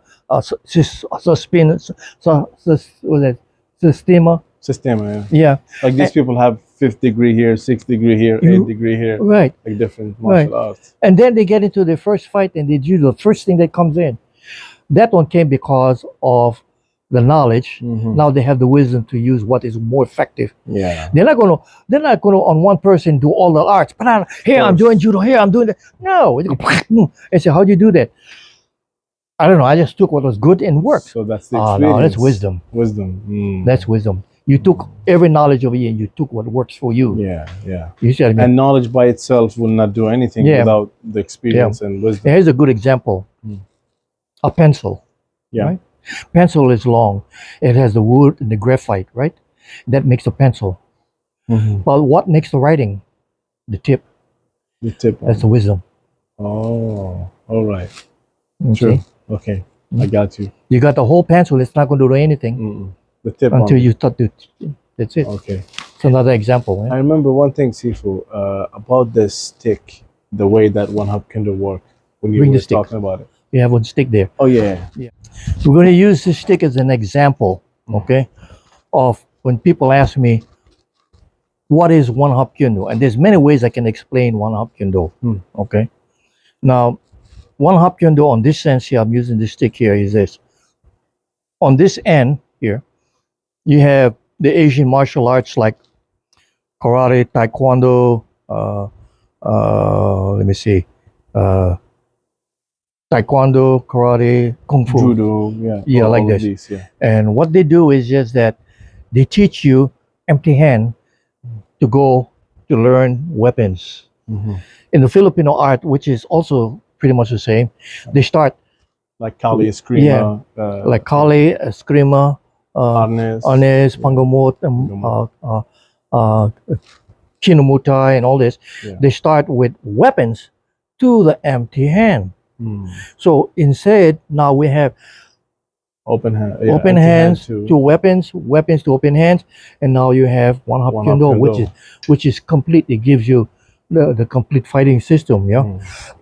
But when I talk to people that are interested in Wun Hop Kuen Do, you know, I tell them that Wun Hop Kuen Do is like jazz. It's not like classical music. Classical music, you have a certain way of doing it and you're following it. Jazz, you can play a music with three people, one playing a bass, a drummer, and maybe one playing a guitar, and they're just doing this. And then somebody comes inside with a saxophone, one comes in with a trumpet, and they go, they go all over the place. You still hear the music, what they're playing, but now they're adding in things like a half beat, full beat, sometimes pause, and you have a different music. It sounds different, but you still hear the basic classical music inside. Now this is Wun Hop Kuen Do. We got the spine, but now whatever is on the inside is added in is you. Now if I were to tell the same person, hey, can you come back tomorrow night, we're going to play the same thing, they don't know, because everything becomes from the feeling. So Wun Hop Kuen Do is an expression of how you feel. You know, one day I could be very, very mad at you, and I can be really aggressive, and one day I cannot. It's just like I'm going to say, hey, you know, Ahmed, I love you. Or I can say, Ahmed, I love you. I love you. I love you. Now, three of it means different things. Yeah. Because one would mean I'm looking at me on my ego, I. The other one is expressing the love. The other one is I'm saying you is because I want you to know that I mean it, but or maybe it could be fake. You see? So the word I love you, the way it comes out from the mouth and my facial expression will actually determine if I'm being really true or not. Because you can get guys that look you straight in the eye and they say, I'm not lying. But you say, I'm not lying, which is I not lying. Which part is real? Oh, okay. You see? Yeah. So that is what you have to understand, that in Wun Hop Kuen Do, the fighting in Wun Hop Kuen Do is very complex but very easy. Yeah. All you have to do is just, you know the person. You have to be able to study facial language. You seen the book I have on studying facial language? No. I'll show you the book. Okay. It's a book. Yeah. They have book. Who uses this one here is FBI, CIA, or people that do interrogation. So they study that The so face, they can know the face to face. You know what goes up here. What if you do this and do all that, and they know whether it's a lie or not. You see what I mean? So this is why sometimes when I'm facing a guy in a tournament, I just move around 3 seconds. I know already. I can see the expression of what it is. So because the only way you're going to be a good person is this. You know, in Sun Tzu, he writes that book. He said, "Know your enemies, know yourself." You can fight 1,000 battles without defeat. You see what I mean? Why? You can fight 1,000 battles without defeat. Because I know him and I know me. That means I know my weak, I know his strength. So I'm not going to fight strength against strength. I'm going to fight strength against his weakness. Yeah. You see what I mean? And it all shows. And that comes because you study the face. You study the way he moves. You study the way he twitch. You study the way his character moves and his personnel. You know about him. You see, and when you have that in there, it's the art of war. And if you're in the martial arts, this is why I like to say, a martial artist is different. Yeah, because he just practice. Yeah. But I am a martialologist, which means I am a scientist studying the martial arts. I'm going deeper than that. So you're not a martial art, you're a martialologist. That means I study everything about martial arts that is work and what don't work. You see? It's amazing, Sifu, that these things that people think martial arts is only kicking and punching and stuff like that. But when you see that it's way deeper than that. You have to study this kind of stuff so you can get way better and better every time, and then you can use it in real life or in tournaments or everywhere. Yeah, and sometimes the deeper you go, it's not fighting anymore. No. I could look at a person and just smile at him, and he wants to punch me, and I just do certain movements. You kind of make him like back off. And the best way to defeat a person is fight without fighting. Fight without fighting. Amazing. You see. Amazing. So that's the art. You don't want to. Life is so. I used to think before, man, I know what I could do with a person, and I think, man, I don't want to meet another Elder Dacascos in the dark alley. Yeah. I said, man, I know what's going to happen. So I think, life is more precious. And the only way sometimes you can appreciate, living is to know what dying and suffering is all about. When you see this happen, you don't want it to happen. Yeah. Yeah. You'll appreciate life more and more. Yeah, and that's why you have the yin yang.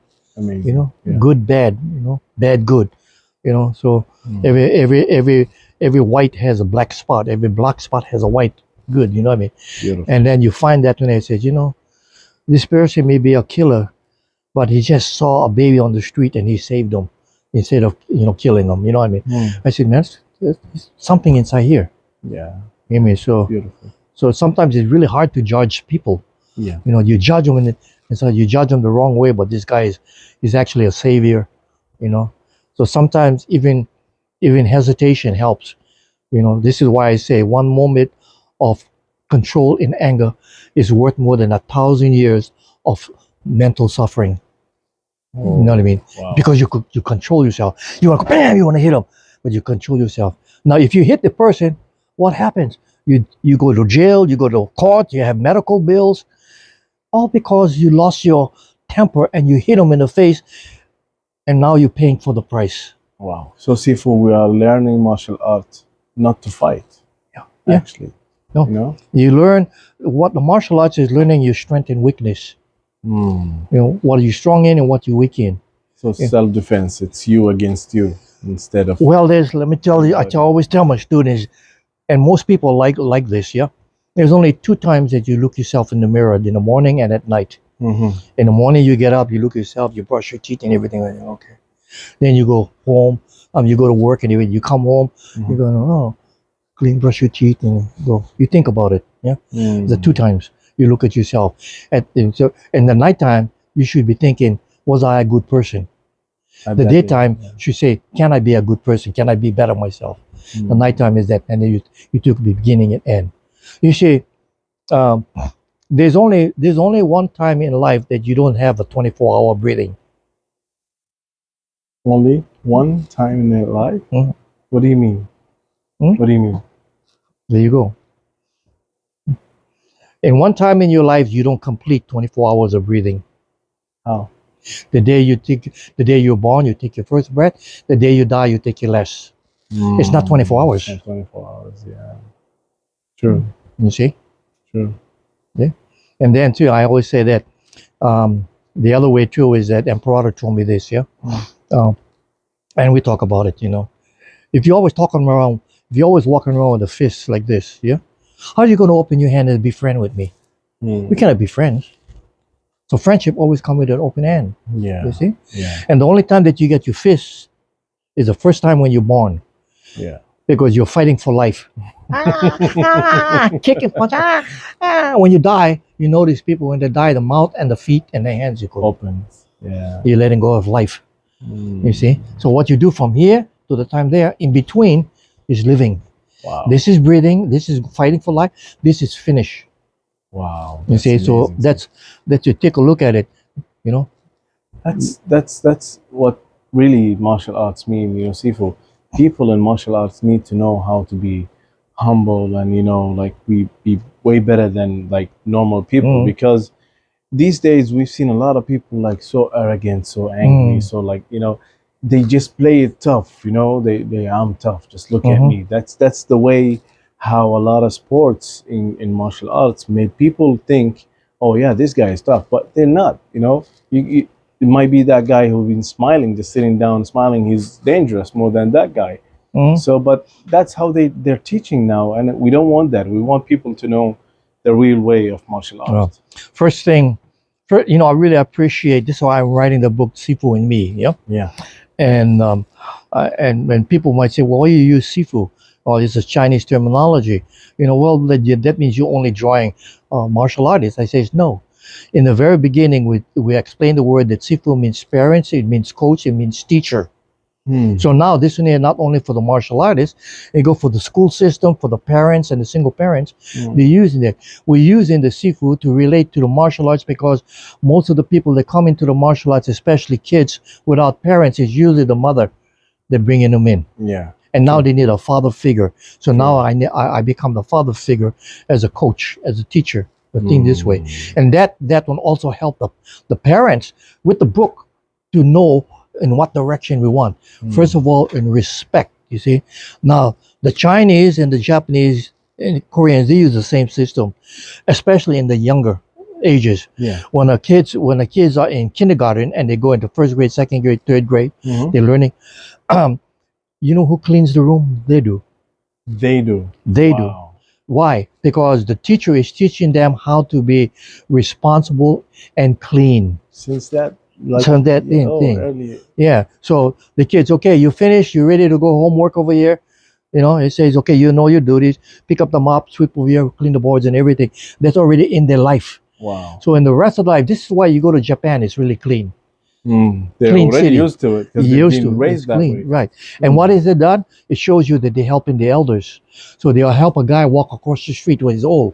Now they're learning about courtesy and respect. And respect comes from where you live, how you talk, how you dress, and that. So this is why when I see schools like in my school in Portland, Oregon, and my school in Portland, Oregon, and they also do it in Hamburg, Germany. Right after they finish, the students are cleaning the school. Yeah. That's how it's supposed to be. Yeah, because that's their home, that's their respect. I used to do that before. Yeah. You got to do that. You tell them, hey, the old way, and maybe the older guys won't like to do it because but the younger ones, you tell them, this is part of your respectful duty. You train here. How would you like for me to come into your house and I mess your house up and I go? You're gonna be mad. I say, this is why I always say that whenever you go into a place, always clean it better than you had it or better, because then that guy always have a home. Yeah. Always have a home. And you teach them that. And when you teach a person respect for that, then he has self-respect for himself. Amazing. He has respect for the martial arts. He has respect for the training area. And you did the parent a real good deed because maybe she couldn't teach him. Yeah. Sure. Now what is this? Accountability and responsibility. There you go. Beautiful. So people, if you have these things in your book, new book that's gonna come soon, which is Sifu and Me. So that'll be an amazing book, I guess. Yeah, that's why I want you to, when you read it, you endorse it and everything. So you can say that it helps. We talk about it. I talk about it and I give a little bit of example. So they said, when I was younger, this is what I experienced. You see, so they stay. Because what I always tell you, there's a difference between wise and wiser man. Yeah. Right. Yeah. You don't want to be the wise man. You want to be the wiser one. Yeah. You see, so if they learn that, and a lot of it is philosophical, and it helps you out all kinds of ways. Because sometimes I get angry with Tony and everything, but I kind of cool down because I know, and I keep my mouth shut. You're never going to win with a woman, especially when you're in the bedroom, because you're not going to get anything. Yeah. You see, so it's like there's so much what do you say? So much philosophy that goes right into the martial arts. Yeah. And the martial arts goes right into here because they both help each other. True. Because you have the discipline, you have the respect for other, Yeah. and it's like you know how to hurt a body, you know where all the vital points are, and what you can kill, you can also learn to heal. Okay? True. So the very basic things a martial arts instructor should have, you know, aside from having all the, I get my charts, all the charts of the human body and everything, you see. And this is why I have a lot of students that, like for Eric Lee, you know, the more I encourage him, you know, he became a herbalist. He knows a lot about herbs, you know. Same like Jan Lauren, before he took over the Tompai, we used to talk about what kind of herbs are good for you and how you can make it better, you see. And some of the students get into chiropractor, some of them get into massage or stuff, massage, so they know the pressure points. yeah. And I say, right, and I always tell them, the students, I say, you're going to learn right now on how to kill, but you know, you should also learn how to heal and prevent. Yeah. You see, and then you can say yourself that you're a teacher, because the teacher's got to do it. I can do this. I can do the massage. I can do a chiropractor. I know the points and everything, you know. But I'm so exhausted. By the time we're ready, I say, oh, I'm tired. So the thing is that the knowledge now to tell the students, you look at them, what do you want? You know, I want to be a good martial artist. And he says, okay, what do you know about the body? Nothing. I say, okay, you get 1 year. This 1 year. First of all, he said, now I'm going to teach you pressure points. How am I going to teach you pressure points if you don't know what it is? Yeah. Find out where all the nerves are. You know, and then you study acupuncture, then you learn chiropractic. You can do that. Like the Hawaiians, they're really good in Lua, snapping the bones, good in chiropractic. They go just like that. They can put it back. They and study the body well. Yeah. Right. You see what I mean? So you know that. You see what I mean? And you know the distance. In other words, we call that what do you call it? PNP. Which was what I mean. What did you say? Pressure point stands for PNP. Pressure and points. In other words, I know where I'm pointing at, but what is going to make it good is just that the amount of pressure I put. If I go inside like this, it can be very nice. But if I go deep inside, if I go deeply inside, damage. So you know that every layer, you know, from the pressure, you know, some guy go pa, that, then they go pa, brains explode. It's because it's the target area. They know it, where to hit exactly. That's what then they call it dim mak. You know? Dim mak, yeah. It's studying some certain parts of they say that your chi travel around and whether you hit it nighttime or daytime or what hour of the day. Yeah, I've seen dim mak people breaking bricks, like they put 10 of them, they break like the 8th one. They choose which one they want to break from the top. So it's crazy how they study that. Yeah, it's amazing. Yeah, and I remember, you know, in Kuwait, a long time ago, that Grandmaster Bob Mashmer, where we were talking about pressure points, and he said, if you know how to heal, you know how to kill. So you should learn, you know, this kind of stuff. Yeah, and you know what? You got a lot of good healing arts in Arabic. You know, I mean, you should, because a lot of the spices also that you eat and everything get healing properties, you know, which is going to be good. Cinnamon for this, you know, pepper for this and everything. And sometimes you mix it together, it becomes a poison, you know. So you gotta know that. Yeah. So, you know, it's like, that's what you should do. Yeah. You know, pick up a book and just read. Man, I get all kinds of, I don't even have time sometimes, you know, but whenever I have reference, bang, I do. But now you have Google and AI. You just ask, it just comes up. You know? But sometimes I also cross-reference because to make sure, because what goes into Google and AI is what we think it is. Yeah. So they repeat after that, you know. But then another technology come up, it hasn't caught up yet, and then you still got to correct it and make it good. You see what I mean? So so there's a lot of things that, you know, that's going on. Like what happening right now, what I see is happening. 5 years from now is going to be just totally different. Of course. Totally different. In I mean, every way. you know, you don't have to go flying anymore. There's a drone's going to be going on. You're going to be sitting down in your rocking chair and fighting a war. Man, it's amazing. Yeah. You know, and it's also scary. It is. It is so because you know, it's like the movie Terminator, or the one the year they did a movie called 2000 and something, where the computer already took over and fighting humans. Population. Yeah, and same like when I told you that, they got this thing that the scientists think that in the ending of 2000, the ending of October, they have this alien ship that's coming here, right? We don't know what it is. So, Sifu, I want to ask you this last question before we, close up. Is there anything or any message that you want to, say or like tell people and let them know about it? Any message or anything in general they want to talk about before we finish? Yeah, there's a lot of things.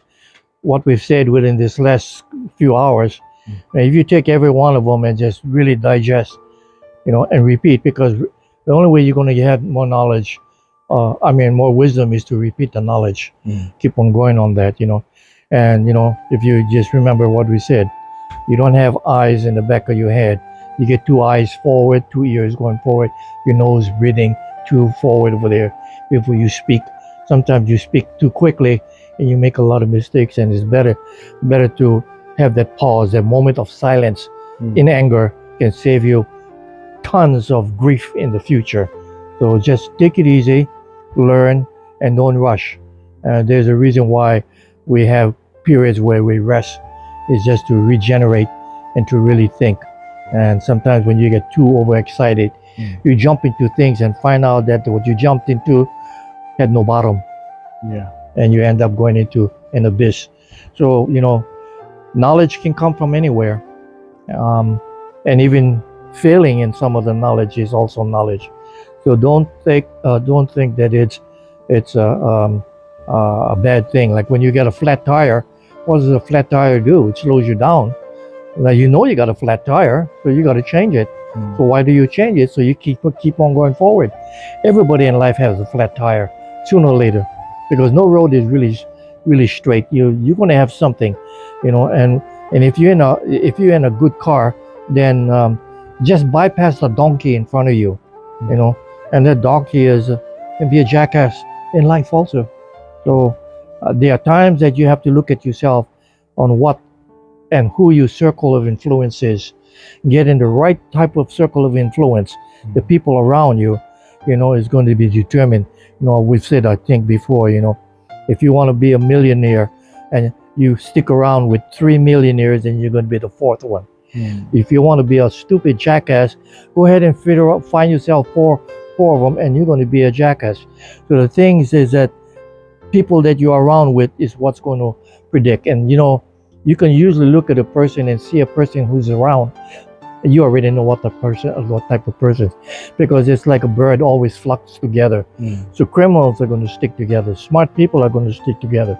Martial artists are going to stick together. If you want to be a good martial artist, read, train, be around people that have good martial arts skills, not the ones that are losers. Losers stick around with losers. You want to be a champion, that's where you got to be. Okay? Have that mentality. Thank you so much, Sifu. Thank you for that and for your time. And until next time, thank you. Aloha. Aloha.